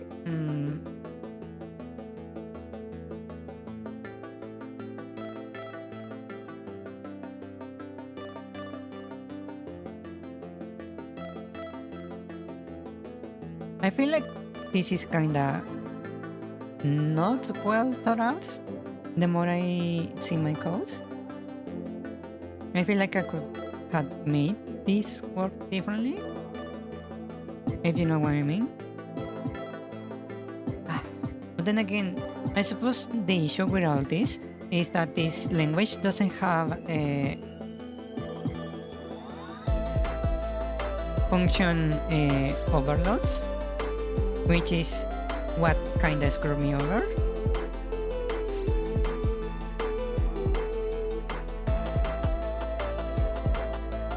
Yeah, there is actually a flag to make you immune to the fire. Basically, you just need to add the variable owner to the flame, and then this part of the code will basically make so it doesn't harm the owner, right? And that way it won't hurt you, right? You just need to add the variable and it will work, right?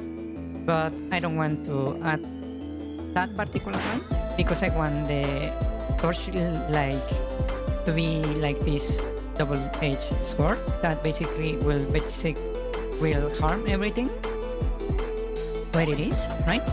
Like it would be like creating like a spot where everything will be harmed, including you. But is this like flame you can use for defense or for attack? Like to create like a wall next to you that will harm the enemies if necessary, right? But it also means if you walk into it, you will get burned, right? And that's kind of why I said it, so when you actually use the fire over here, you stop the player movement, right? So the player doesn't run into it by mistake. Yeah. That's the idea. So here what I could do simply just change this and add this to fire. Damage to fire, and the state here I need to change to something new. I have a bunch of states right here, so I could literally just add the fire state or the burn state, right? But that's like creating a new like a state for no reason.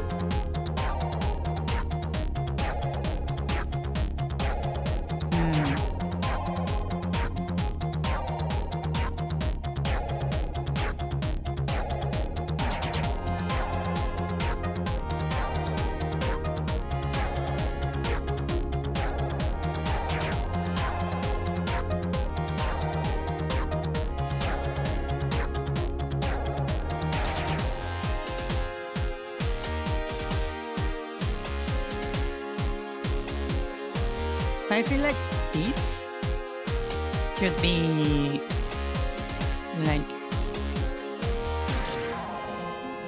a generic function. It is a generic function, but it's very, what call it, badly thought out?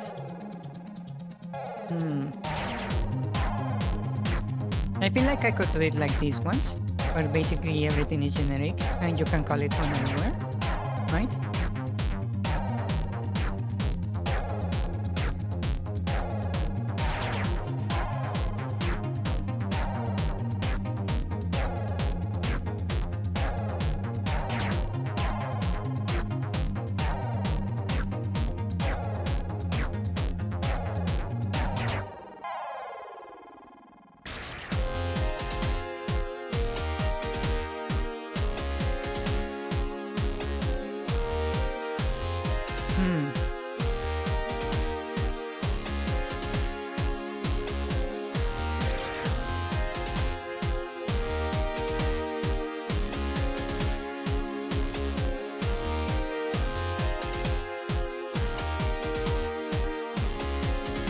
Well, for now, let's set it like the way where we were doing it already. Even though it's not ideal. I suppose I had to keep going with this. Maybe someday I will come back and slowly optimize this because it's kinda a mess. Let's call this burnt.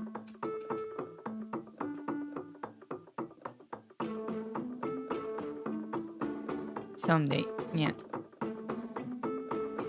It's going to be horrible coming back to this code, but there you go. State burnt, right? So we have the burnt state now. So over here, instead of state heat, it's going to be state burnt, right? So we get hit, right? We already took damage. We were burnt. There is already a knockback being enacted. So now, here on hit burnt, we switch to a different sprite. Sprite index equals to sprite underscore thorns, right? And this one is going to be called burning, right?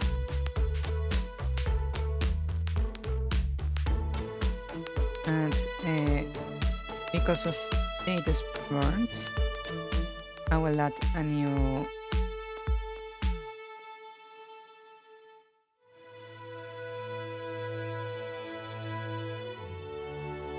for animation ends. Right here, I basically will check for this. When the animation ends, we simply instance destroy.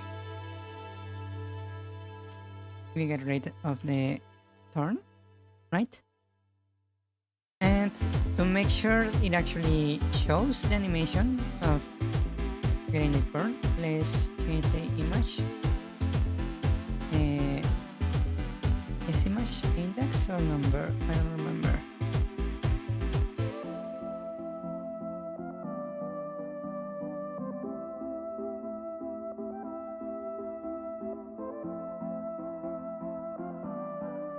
I can set image index to 0 right here. And now let's create the burning sprite over here. So I'm going to duplicate this and give it a name, right? And we open this one. Okay, now we're making a burning animation. Let's make it last about 1 second. So I will create 3, 6, 7, 8, and we set the frames per second to 8, so it lasts 1 second. Okay. So now I need to make this look like it's burning, which is maybe a little bit annoying. I need to stretch.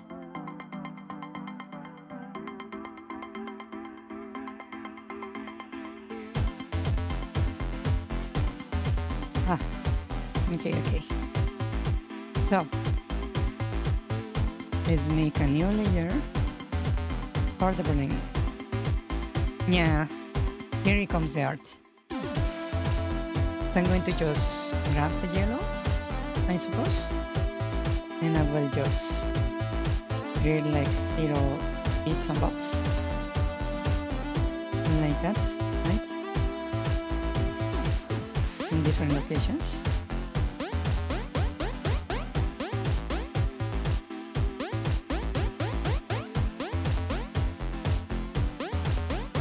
I think this is kinda okay. Like that, right? Then I will add some yellow just to make it look more fiery, right? Just a little touch of yellow, right? Then we add a little bit of white at the tip, just to give it more gusto.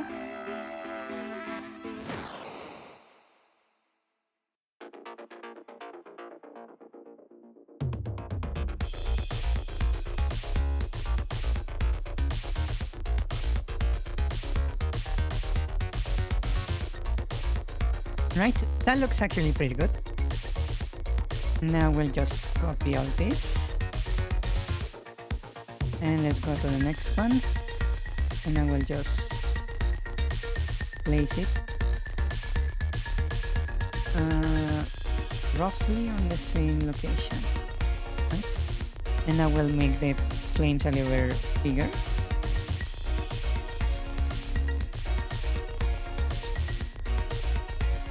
Right?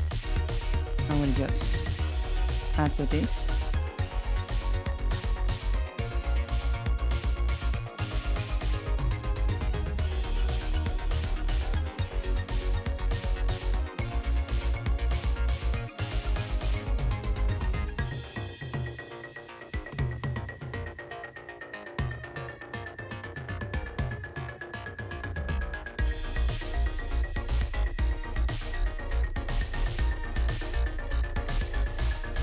Right, and then we grab the yellow to make it more fiery.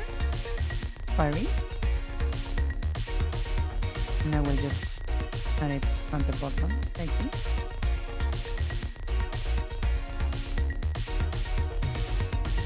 And the white I'm going to add also on top to be like the smoke.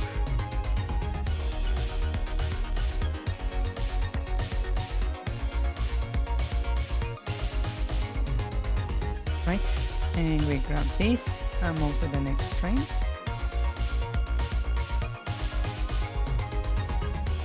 Right there, we go again. We make the flames a little bit bigger. Right, no need to be careful, just making the flames.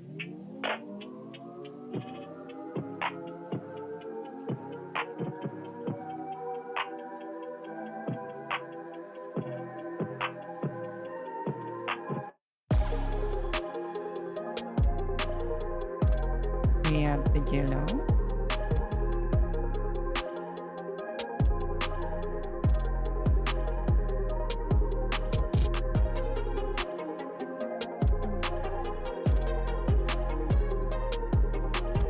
Right, and then we play with the white a little bit more.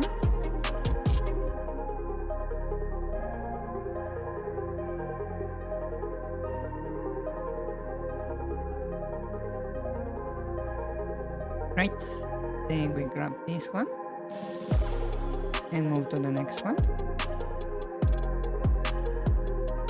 And like that, we do again the same thing. We add, make the flames a little bit bigger. Right.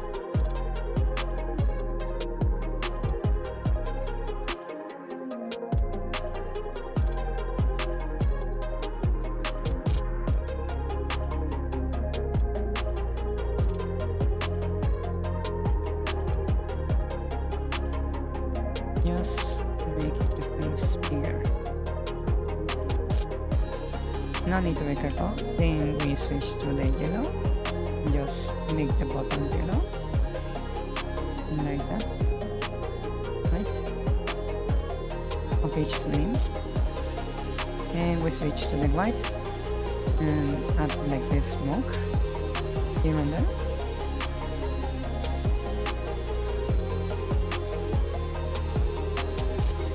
Right, and we grab all these again.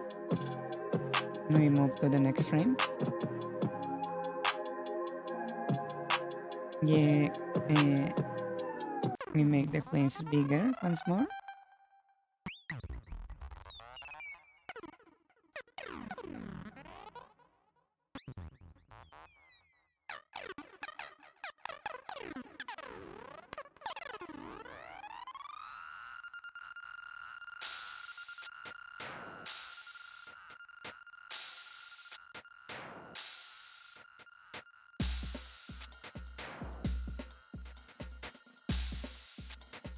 Right, switch to yellow on the bottom again.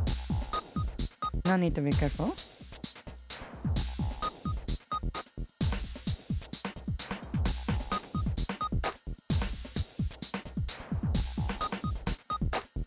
And then we switch to the white.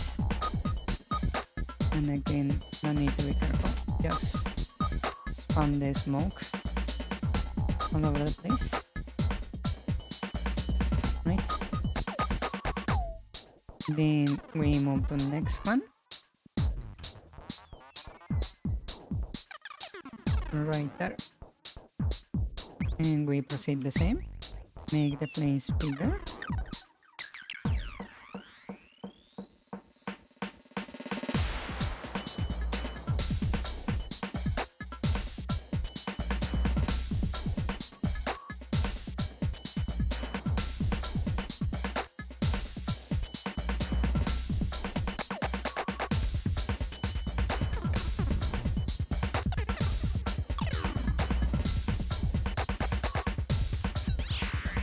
We grab yellow. Ah, not that. Yellow. But the color right here. No need to be careful. Then we grab the white to make the smoke.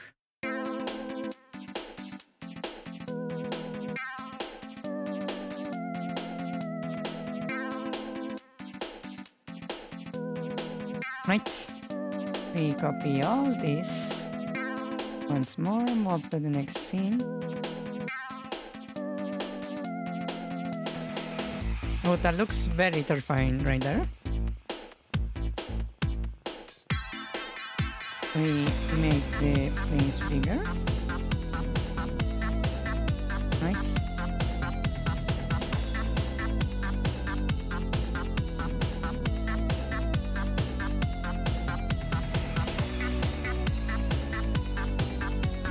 Basically, you can no longer see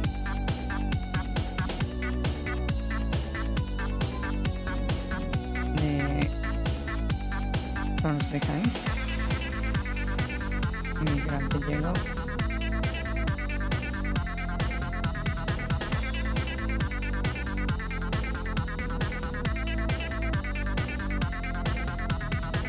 Right, we grab the whites. I'm just going to fill up here.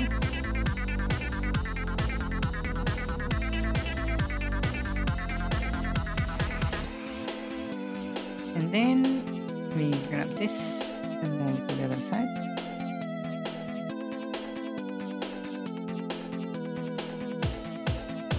You know what? I can actually do something interesting here with what I did. I can double the frames. Right? If I double the frames, I can then duplicate this,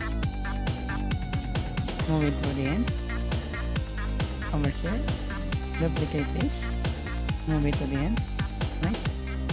Duplicate this one, move it to the end, duplicate this one, move it to the end, duplicate this one, move it to the end, duplicate this one, move it to the end.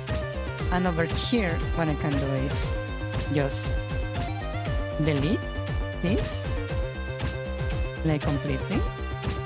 Just do this, right? Then go over here and delete this one.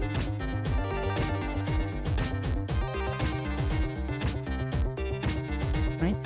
And over here.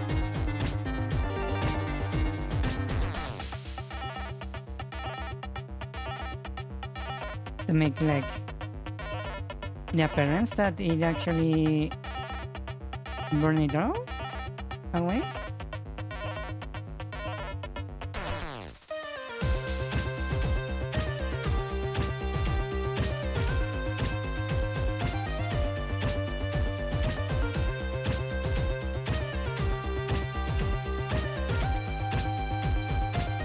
Like that. The turns Not to reproduce gasoline or something? What do you mean? That actually looks pretty good.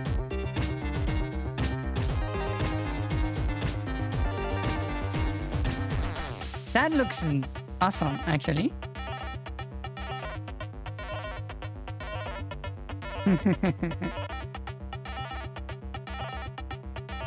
Yeah, very flammable plants. That's it, yeah?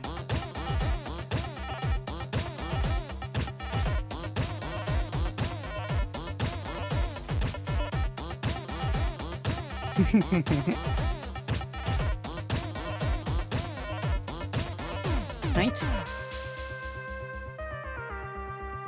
So I do this, right? And let me check the collision mask just to make sure it's correctly set. Okay. So what I want to do here actually, what did I do? I want to do something interesting here, right? We already have the thing right here, right? Before we destroy our thingy, right? I want to do like one step of this attack right here, right?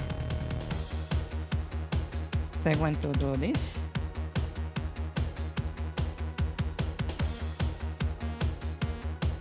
But instead of targeting enemies and the player, I'm going to do an attack like this, 1 damage. Instead of a pierce, I will make it fire, right? I will set it to 0 knockback. And what I'm going to do is just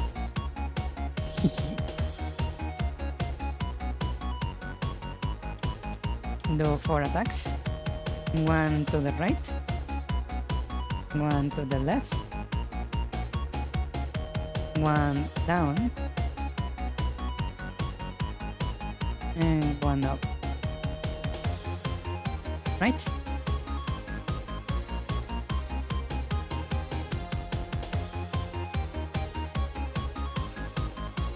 Like this. Right? And in theory,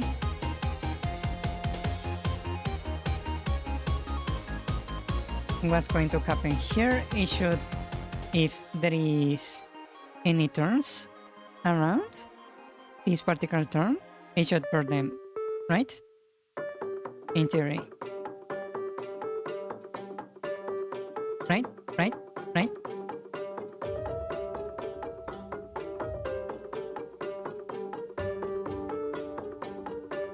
Okay, let me check if that works. Maybe I need to add the turns to the list of hittable objects.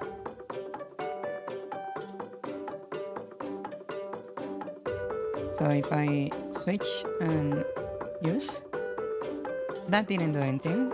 Yeah, I need to add it. Let's see, attack.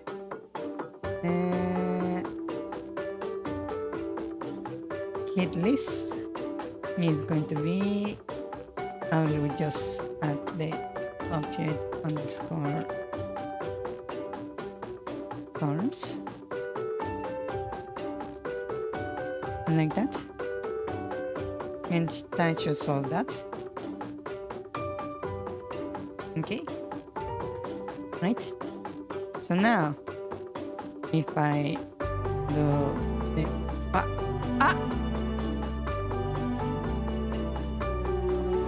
crash.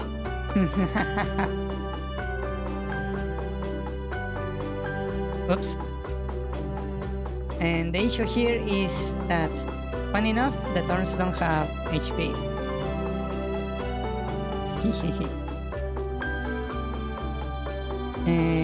That's the issue. So let me just look for a parent I can use to maybe I can use the entity, I believe it was. The one that had HP and that kind of stuff. Yeah. Yeah, I can use the entity. Okay. Parent, entity parent. That gave me some extra functions. I just wanna make sure I said everything correctly. Yeah, this looks okay. Okay.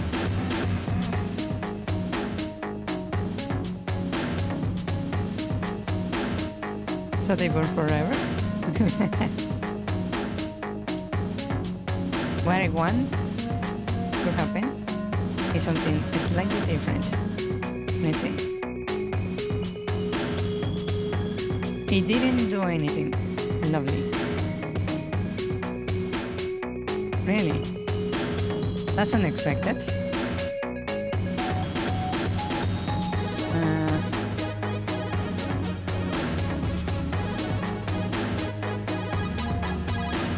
Let's see.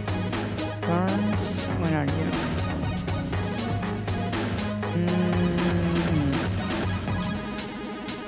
Turns. What's the issue right there? The cleanup is set correctly. This meeting, translating time, not checking for state. State by default is idle. Over here, I don't actually need this. We also have a there, so I don't need this. Interval list can be blank. Yeah. We have the index and we switch to burning on heat. Yeah.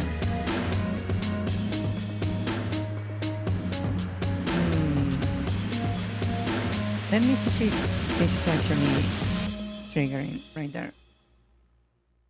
Let me run the debug. Continue, file 2, we go in, switch, and yes. Oh, it's not even registering the hit. Ouch. Huh. That's interesting. Let's see. What is happening there?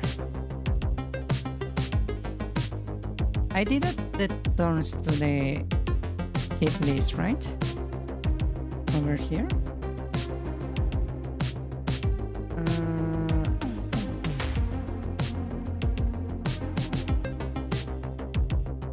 Right here? Yeah, I do have the turns right there.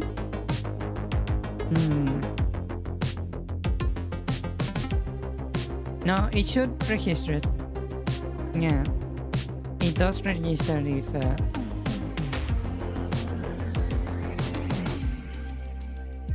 letting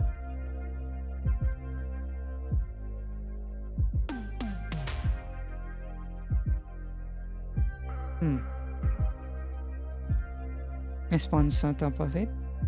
I'm trying to figure out what's happening. What am I doing wrong here?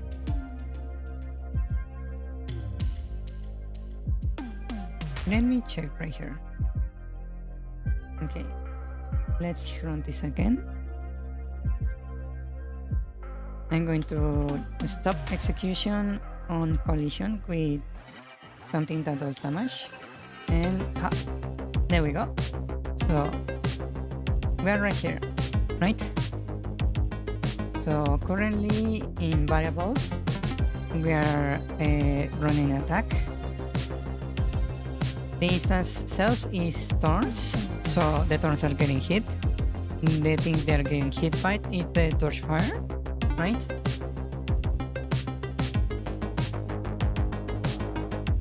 Right, so we are here. Let's see, we got in here. We prepare to get hit, right? We continue. We check the type. And then we check if it's lights. Oh, it's detecting the damage as slash. Why? Yeah, it's detecting the damage type as slash. That's the issue right there. That's weird. Okay, let's check. For some reason, it's detecting the damage tab type of slash. Why? For the flame, that is.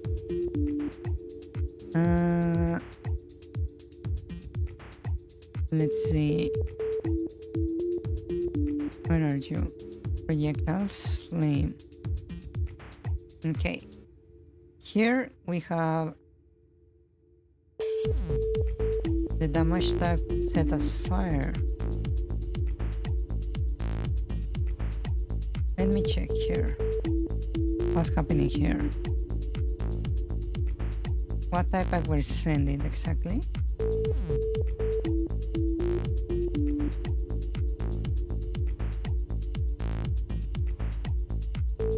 Yeah, this shouldn't really be causing issues. So why is this damage type not set correctly? Oh wait. It's because it's defaulting to type slash instead of grabbing for the variable. That's the issue. Found it. Okay, so I just need to switch this for dmg underscore type, I believe. Right here, right? dmg underscore type. Okay. Like that. That should be solving the issue. Yeah.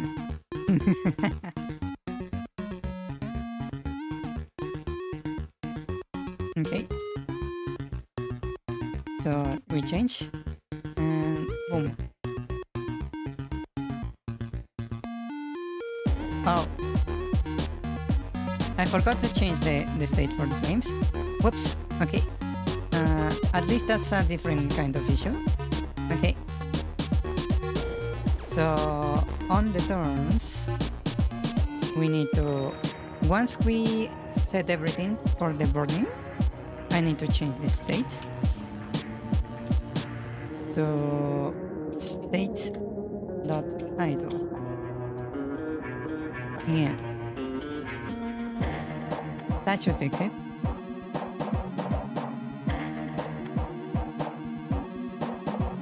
Okay, so we switch and boom. Oh, that looks really nice.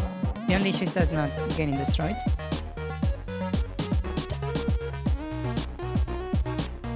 Yeah, it's not spawning, which is kind of a problem.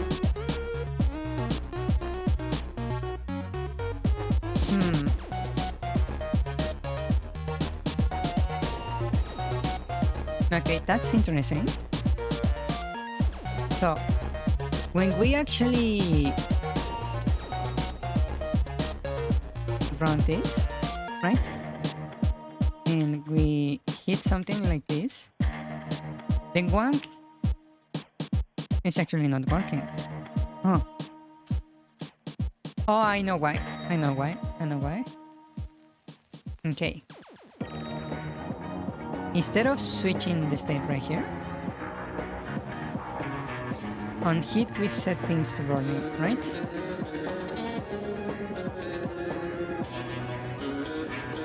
So we basically switch right here. Then on animation ends is where I trigger the burn to everyone around.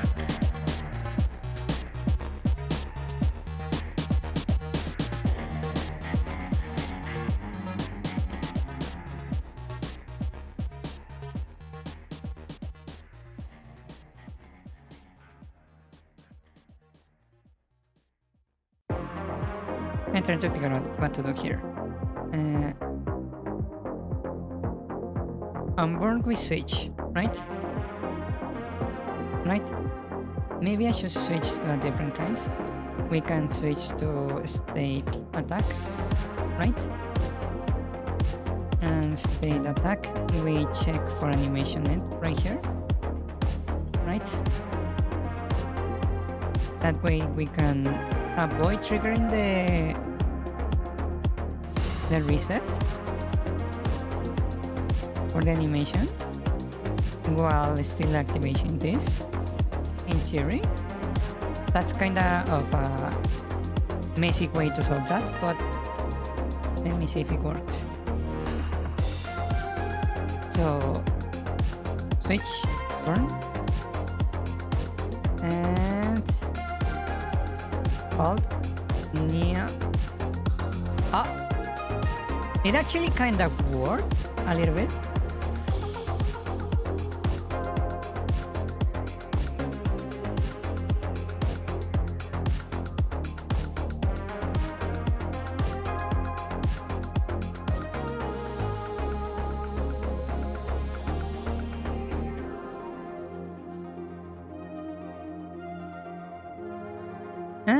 It doesn't look as good as I was hoping.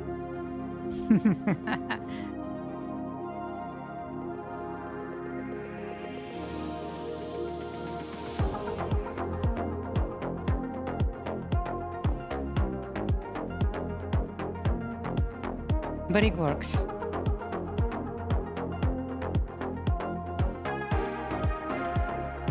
Yeah, at least it changed nicely. Now,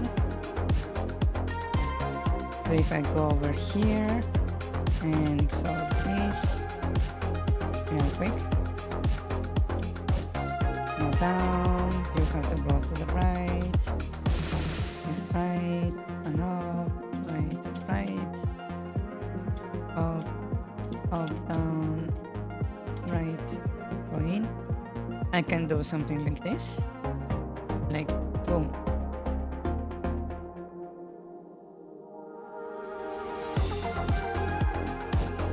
I wish it was going faster, but at least it's chaining, right? It's kinda slow.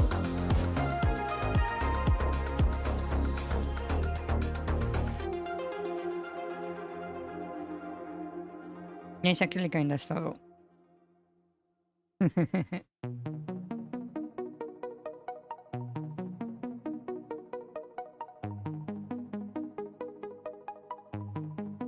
It's actually kind of funny. The way it goes.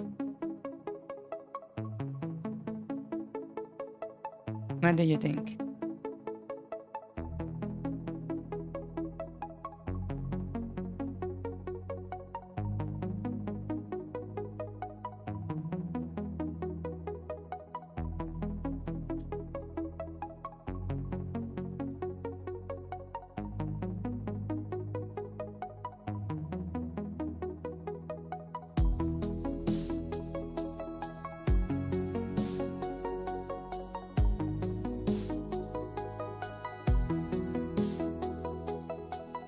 Wow. I think I can maybe fix that a little bit.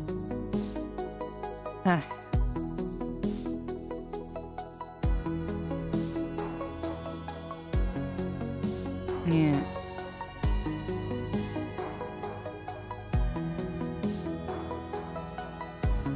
Maybe. But I don't know if that would actually work correctly.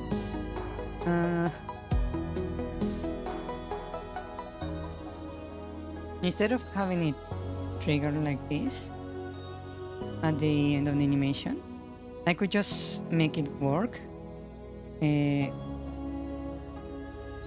as default, basically.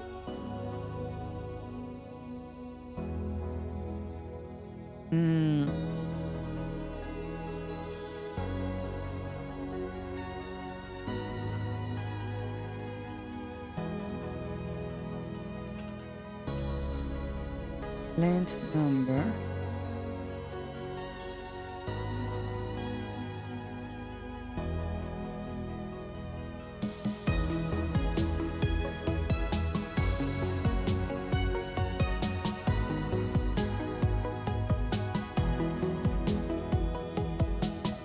Okay, I can use this variable, maybe.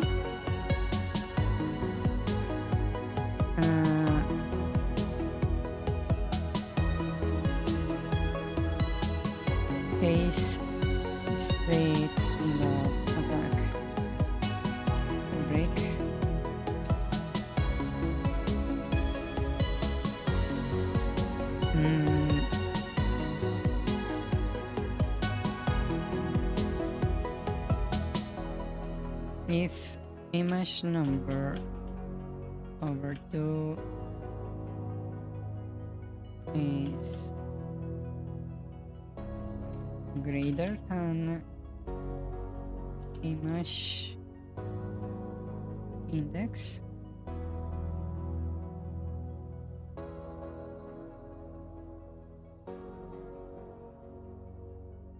we trigger the attack from the animation right here.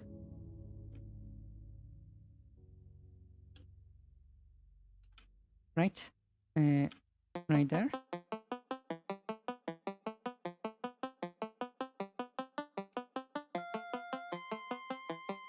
That way, once the flames are at the skies, it should trigger. Actually, maybe I should set it to a third. Right?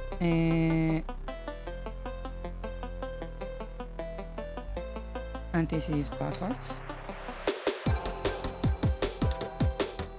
Like that. And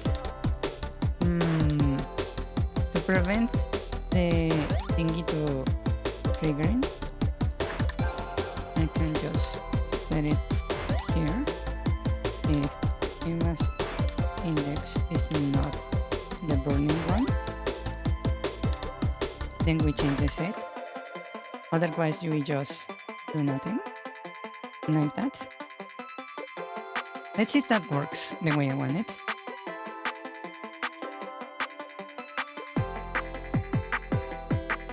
Like this. Oh, that looked way better. But that's not looking nice.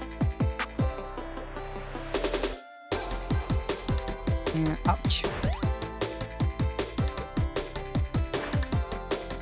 Yeah, so the second one is kind of stuck.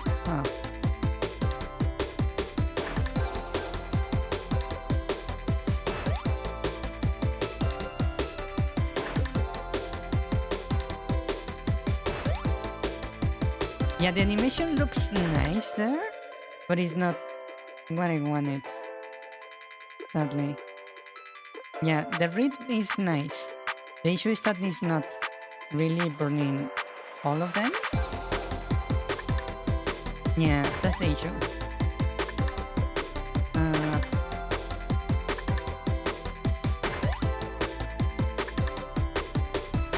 Basically, it does the attack around it, right? And that should trigger the burns. Okay. We check if the sprite now is burning, and then we switch the index, change the sprite, and set state to attack.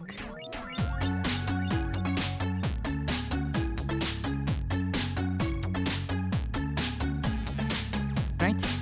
So when we finish this, we go to step and attack. It will try to do this around it.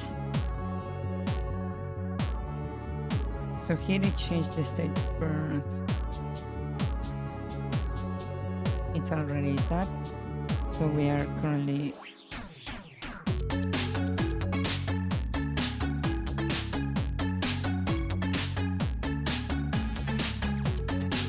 actually I could maybe just simply say this state is not attack rather than what I'm doing. Right? Because it's basically this. If we're not doing this, we don't need to do anything else.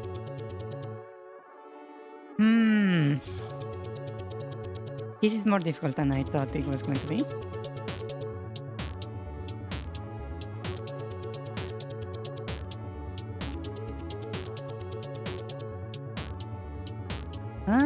That kinda looks correct. It takes it like a moment to actually flare up. Yeah. Hello, welcome back. Welcome back.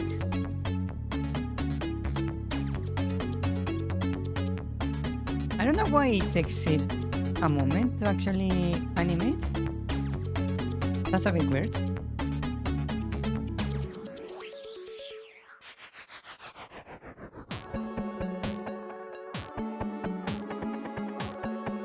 Huh. Why is doing that, I wonder?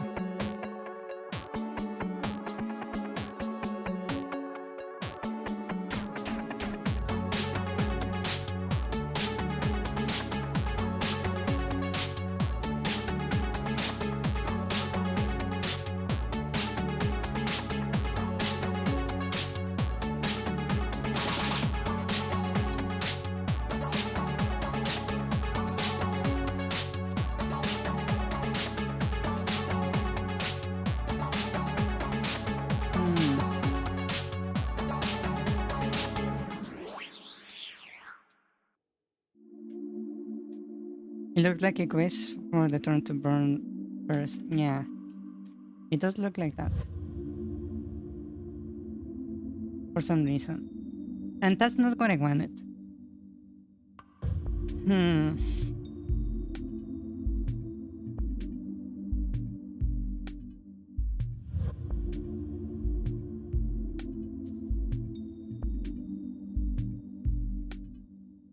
Maybe if I remove this,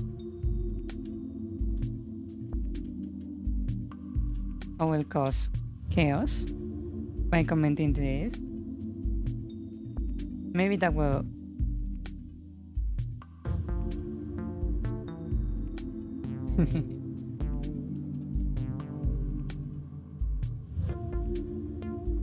it's doing the same thing. I don't know why.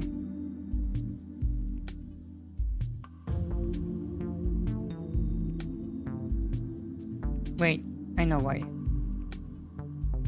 I get it. Okay, the issue is because we're attacking, right? We attack and then we... what to call it? This should be only executed once, right? Basically. So I could just grab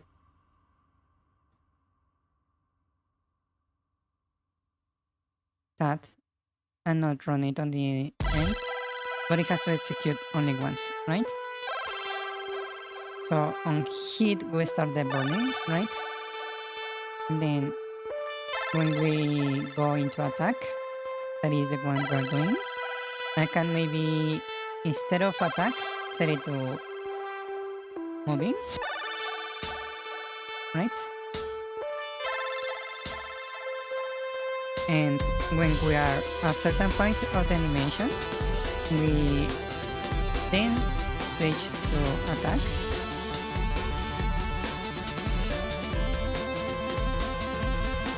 Right? So we go into moving. Once we bypass this threshold right here, we switch to attack, right? So this will only run once, the frame that is true. So we're going to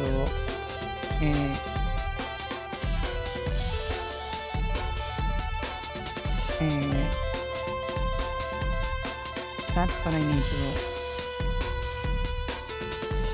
set and check right there.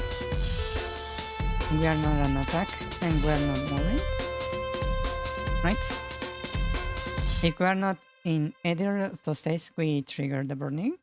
Then we wait for a third animation. We attack everything around us. Then we switch to the attack area, which is kind of backwards, but whatever. Then here we wait until the end of the animation to basically self-destruct. Right? Right? Right? Right? Right? Right? Right? Because it only needs to be executed once. So if I do this... Wow! I got cycled.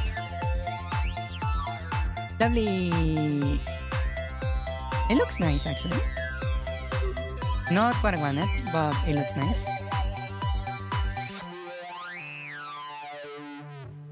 No. No. No. that way, this way, this way, up, up, down, up, up, right, go in, and we can go like this. Look, that's what I wanted. It's just they are not self-destructing anymore. But that's the way I wanted the animation to look.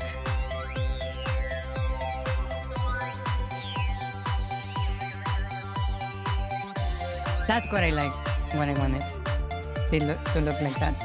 But with the flames actually going out, right? That's what I wanted. Oh, it looks pretty. Yeah, now the issue is that they are not really self-destructing, sadly. So we go into attack, right? We get hit, we check we are not on attack or on moving. Then we switch the state to moving right here. Starting the cycle, right? I could just make this attack, right? We go over here, we check if we're on attack. If we're on attack, we execute that once. Then we switch to moving. And here on animation end, we check if we're moving and we self-destruct, right? So in theory, on moving, we cannot really change state from there, right? Unless we get hit, so we switch into on hit. Oh, I see. That's the issue.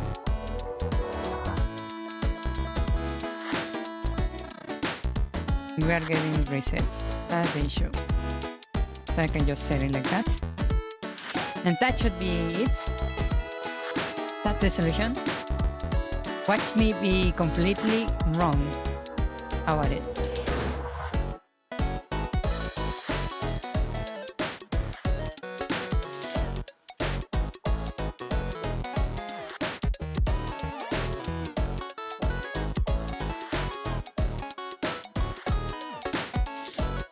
Ah, I didn't mean to do that. Well, whatever. I can still solve this. I just need to hit it from the right direction. I cannot. Ah!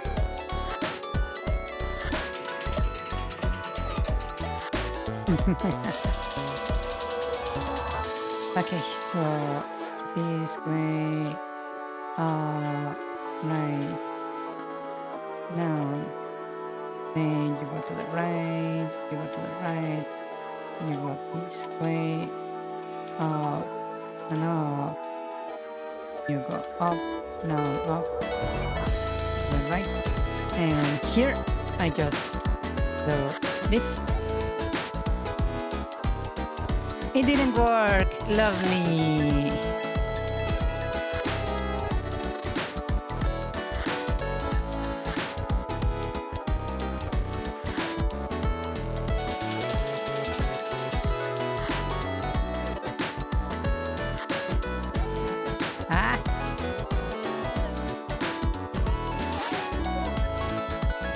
This is annoying.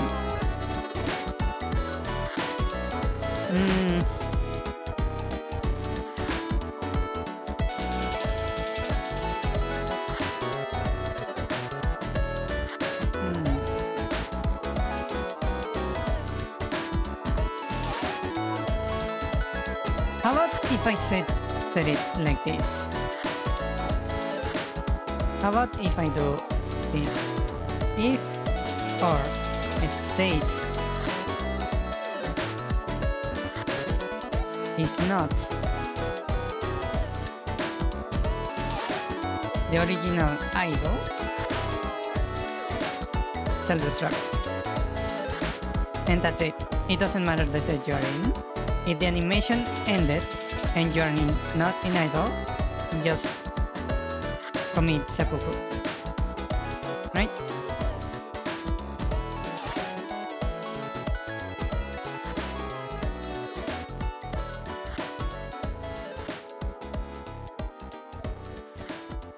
God damn it. And it's still getting...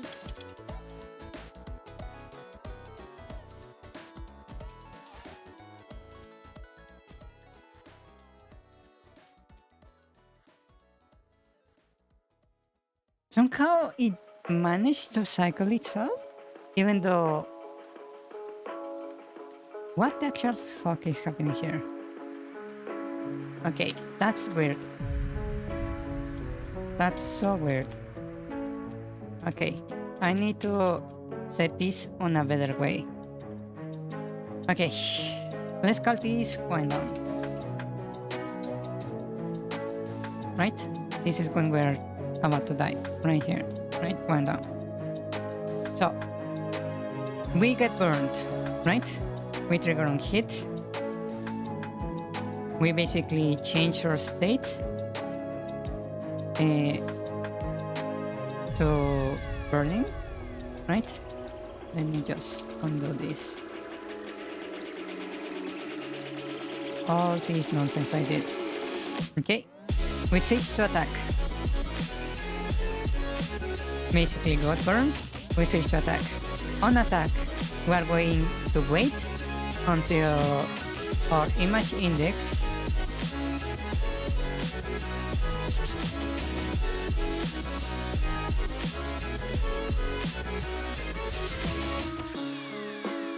is greater than the image number over 3,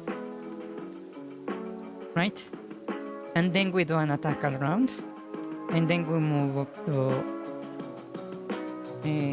state wind up, right? On the wind up, what we're going to do is simply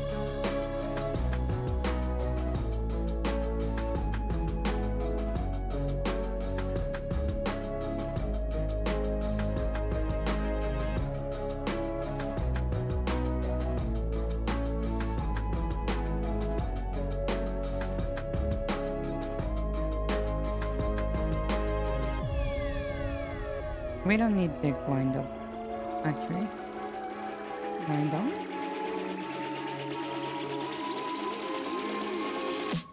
Is that correct? We go into attack. We wait until we can damage everything on it. Execute once. Switch to wind down. On wind down, we check. We wait until animation ends. Right?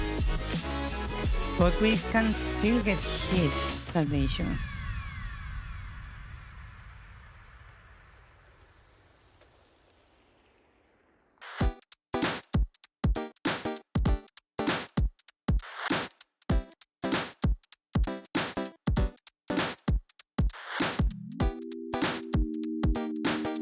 So if we get hit, we switch to the state hit, basically.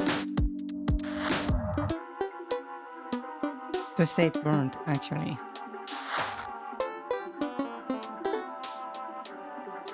So we don't execute anything here because we're not on attack. But that means on the animation we are not going to self-destruct because we're not on burning. We're not on wind down, I mean. So the issue is because they are basically hurting each other when this happens, right? And we're not returning to the state of wind down, right? So if we hit and we're not on attack, that means we're on wind down, right? So I could just simply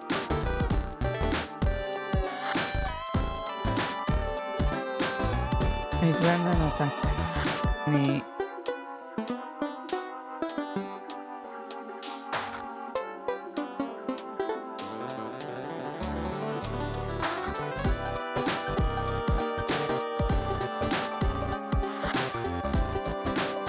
fuck.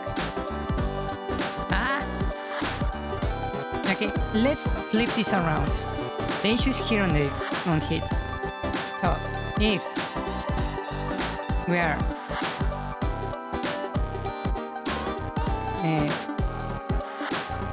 switch. No, not that. Switch on the state. If our current state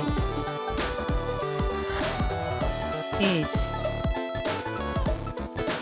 attack,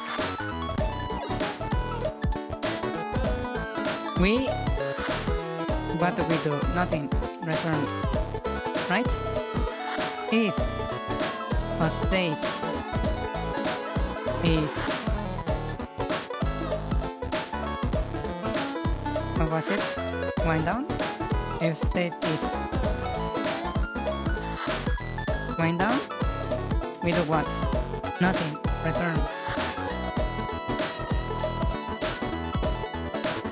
Okay.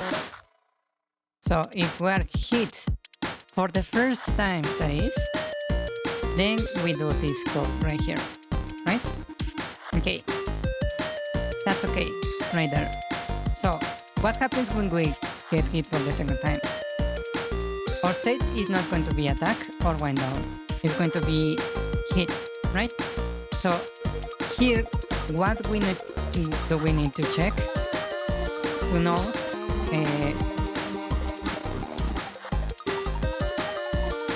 that we got hit for a second time?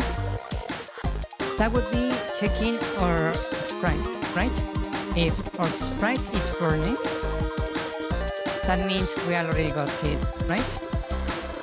So if we already got hit, what we need to do is simply set to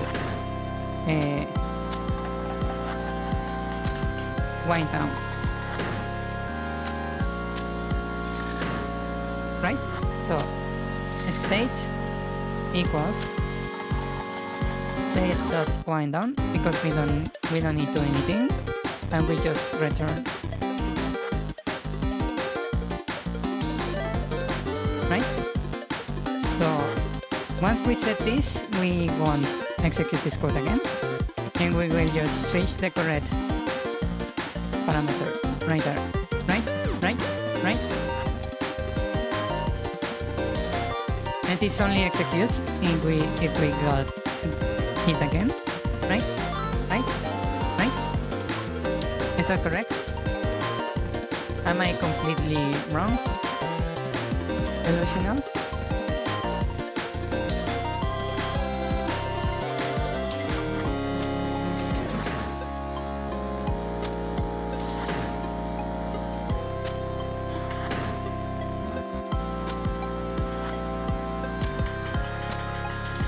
I kinda screwed up right there, but I can correct it. It's fine, I can correct it. Do this. Now I screwed, almost screwed myself. Okay, so let's give it a try. What? Nice! It's working. It's actually working. Exactly as I was hoping. That's so satisfying to watch.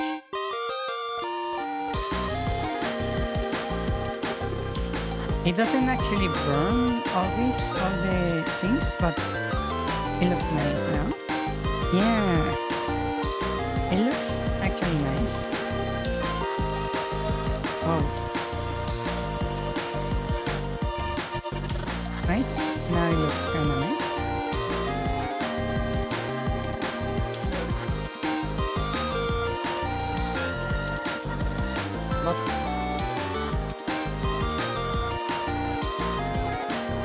Yeah, I don't know why. I need to figure it out. What? This goes down, then that down. This way, that way, that way. Wow, that went completely on the wrong direction. And I forgot to set that door. Lovely. Ouch.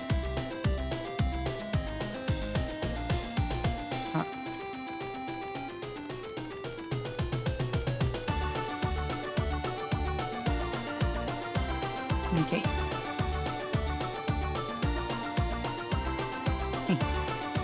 Down. We go to the right. We go to the right. Left. Left. Up. Up.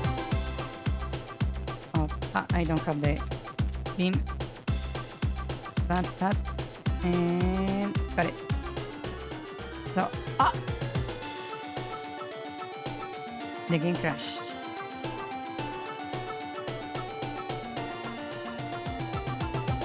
Yeah. Why? Because I hit find next available item, and apparently I might have went over the value, which is not something I thought it could happen.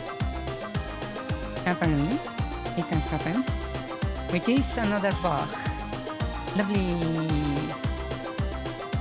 So the issue is on change item.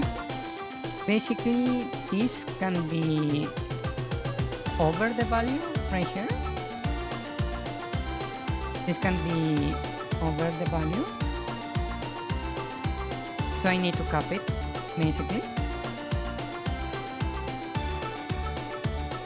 And I will set it to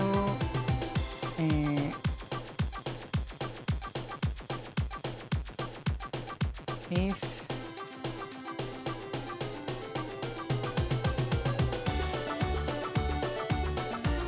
item index is greater or equal to array underscore length of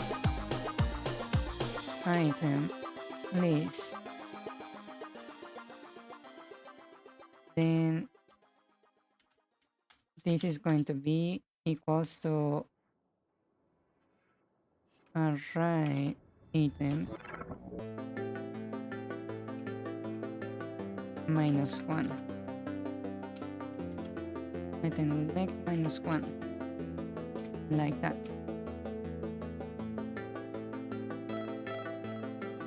Right? That should fix the issue. Hopefully. Yeah.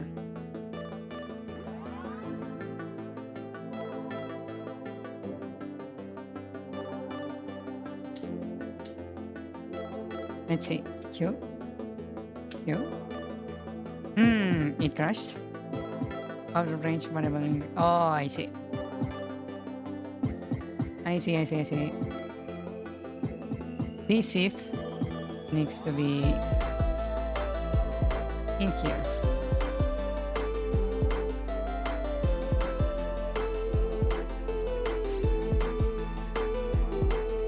And I will just break. Because we basically found no... Actually, if it's greater, I can just have this loop around, right? So I can just set this to 0. So it loops. Yeah.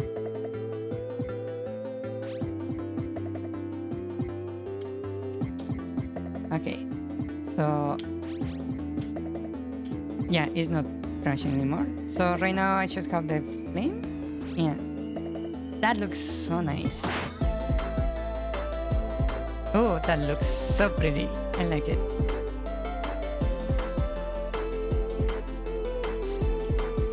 Now it works.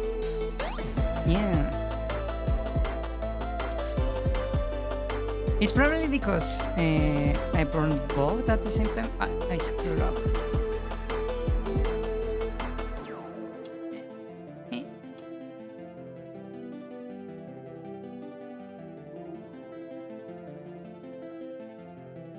Oh, yeah, I forgot to update the door.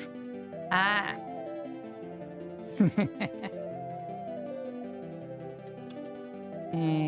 That. Up, right, down. And then you go to the right, you go to the right. You go all the way up. You go that way. That way. Down and up. And we go in here. And then I can just do a little. Oof. Ah, that looks so nice. I love it. Look at that. That looks so clean. Yeah, if I burn both two at the same time, that happens. That's the issue. Yeah. Basically, if you get hit by two flames at the same time, that's when that happens. Yeah.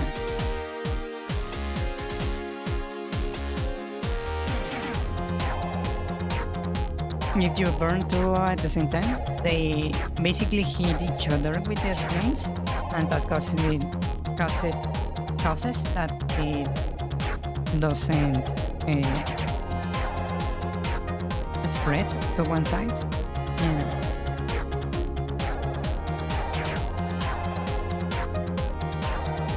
That's the issue.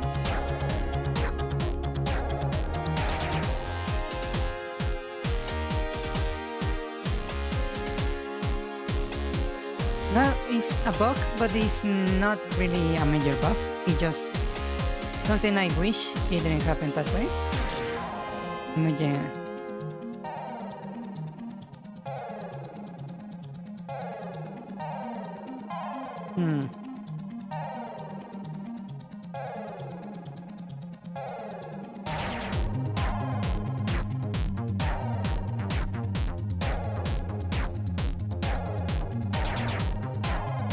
How does it burn?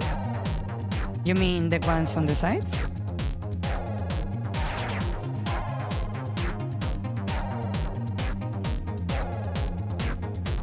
Oh, basically, it happens like this. Just so I give you an example. If you have a turn right here, right? This is a turn. When you burn it, halfway through the animation, it basically attacks on like all directions, like this. It does like a little wiggle around to attack with the fire type damage, right? So if there is another turn on the side like this, it will also start burning because it took like fire damage, right? And it will do the same. Basically, partially through the animation, it will again try to attack to the sides. Basically, if there is any turns around, it will actually hurt them, right? But the trick here is that if there are two turns that you hit at the same time, because you place the flame in between them, right? Let's say these are the two turns. They will both start burning at the same time, at the same frame, basically. So what will happen is that they will hit each other, right? With their attacks. And if you remember correctly, I have this thing right here that basically checks if we are burning already. And if we are burning, we go to wind down, right? But if we are not yet at the point of the animation where the turn is meant to attack, right here, that is a third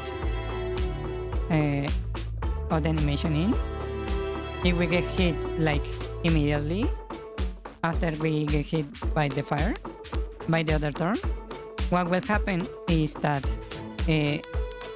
because we got hit by a different turn, instead of attacking around you like you're supposed to do in here, in this part of the code, we will skip this state, the attack state, right here into the wind down. So we skip the damaging turns around us and go directly into the destroy, right? So that's what's happening. Basically, the turns, one of the turns get like hit by the other turn, and that causes it to skip the damage part of its animation, basically. It's an animation cancel in simple terms. It's animation canceling the attack that actually lights the other turns into fire. That's why sometimes it only burns in one direction. Yeah. For example, I can actually cause it manually. For example, just to show you the thing, you can see there is 3 right here, right?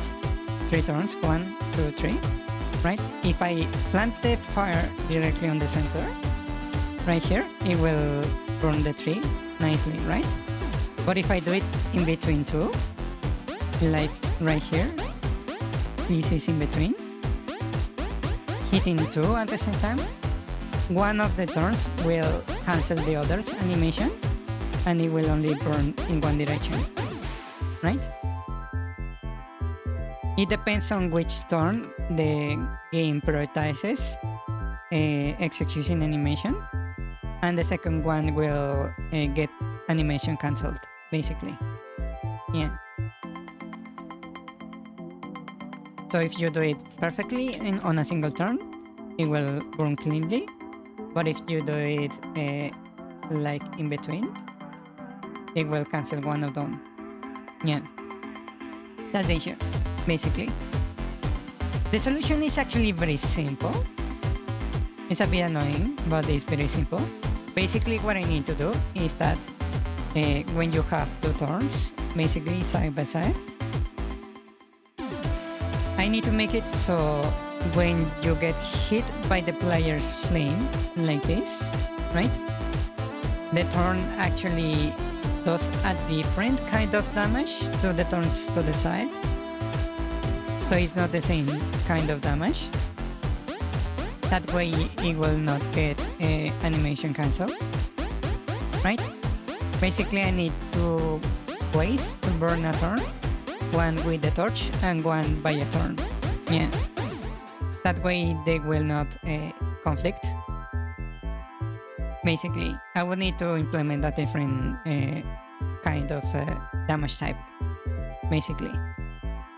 Yeah. Which is annoying. And even though it will look cool, it's kinda unnecessary.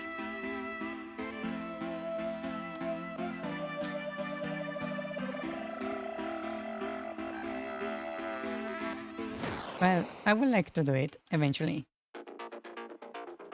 It's just that I don't want to get stuck in that kind of stuff just yet. Yeah.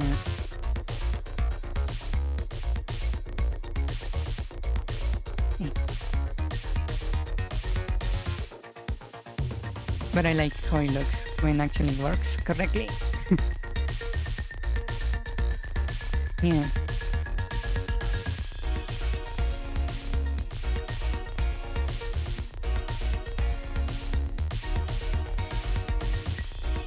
Yeah. That's why it's recommended. They actually teach you on school to always comment your code, right? But that's something that I always found like kind of stupid when I was at school, because I was like, I made the code, I know what it does, right?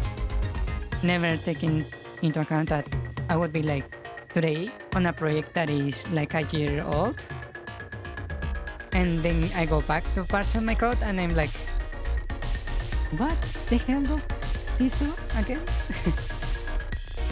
Yeah. Which is kinda silly on my part.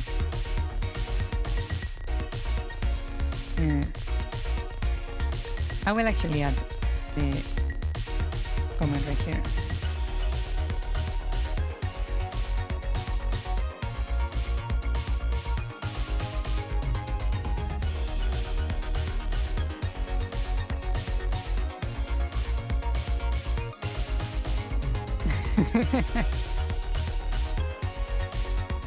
Yeah. It has happened to me where I go back to very, very old projects, and I'm like, what I was smoking here? Yeah, it has happened. Yeah.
Actually, maybe I can make a little fork right here by using this same execution code right here, right?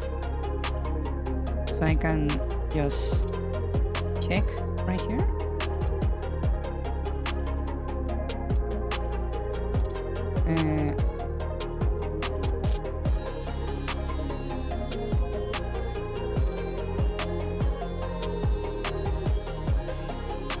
If we are under,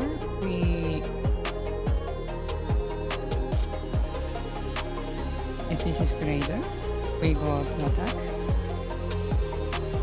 If we are under, we go to wind up. That maybe will solve the issue. Huh. Well, we will see later. Oh, yeah, you're right. It's already late. Okay. Then I suppose I will stop right here. It's good progress, yes. Let me try this right here. Just to check. It didn't work. Well, whatever. We can solve that issue later. Let me undo this because I don't want to confuse myself later. Yeah, okay. Okay, let's go back to my room. You lost track of everything. Will this game you are working on allow me to punch a volcano? Hello. Maybe, yes. Kinda. Not quite. But the volcano might actually punch you. Okay. I suppose then I will be stopping here for today. Thank you so much for coming, and I will see you guys next time. Good night. Thank you for coming. Bye bye. Good night. Sleep well. Good night. Good night. Bye bye. Bye bye. Good night. Bye bye. Good night. Sleep well. Good night. Bye bye. Adios. Thank you for coming. Gracias por venir. Good night. Bye bye. Good night. Thank you. Bye bye. Will this game you are working on allow me to punch a volcano? Yes, I am slamming my folding chair on the side of that volcano. Yes? Maybe it'll look more obvious once you organize it. My brain won't read someone else's code unless I get paid for it, or held at gunpoint. What's the button to switch items? Crash. What's the reason? It looks more like a fireball than a torch. You probably need a notification window that says obtained 30. With a short upbeat music and all that fanfare later. Hello. I'm not sticking around today, too sleepy. Hello. Okay, good night Ricardo. GN. Actually not that I look at it again, the torch looks like a boss soul from Dark Souls 3. Too late. That's a weird function. Is spawning a flame the intended function? Or swinging the torch, dealing fire damage to enemies? But then you have to code damage type slow-mo. I never thought how iframes work. They're a bit more complicated than I thought. Especially with friendly fire detection and whatnot. If there's a flag to detect the source of the damage, you can make the player immune to it. Oh, yes. Someday. Oh no, Art. Those thorns naturally produce gasoline or something? Very flammable plants. Yeah, it looks good. I guess? So they burn forever. Check for collision. I guess since it spawns on top, it doesn't register? You need the rune of death. Nice. I'm back. Looks like it waits one thorn to burn first. 4. Same thing, huh, I guess? Yay. You need the rune of death again. I'm back. Oh nice. Doesn't it attack all sides? So it only goes one side, Lemao. Crash? Yes. Less code. Oh now it works. Burns both sides. Oh you didn't update the door too. Yay. How does it burn anyway? Does it stop after it finds a thorn next to it? Yes. Oh, I see. Yeah, yes. Sounds like a pain. More things to keep track of. Needs a lot of comments. You're in the zone one day and code like a beast. Next day you see your code and you ask who coded this? Imposter syndrome. Oh, also time alert. Good progress. Good night everyone. Bye. Croissant.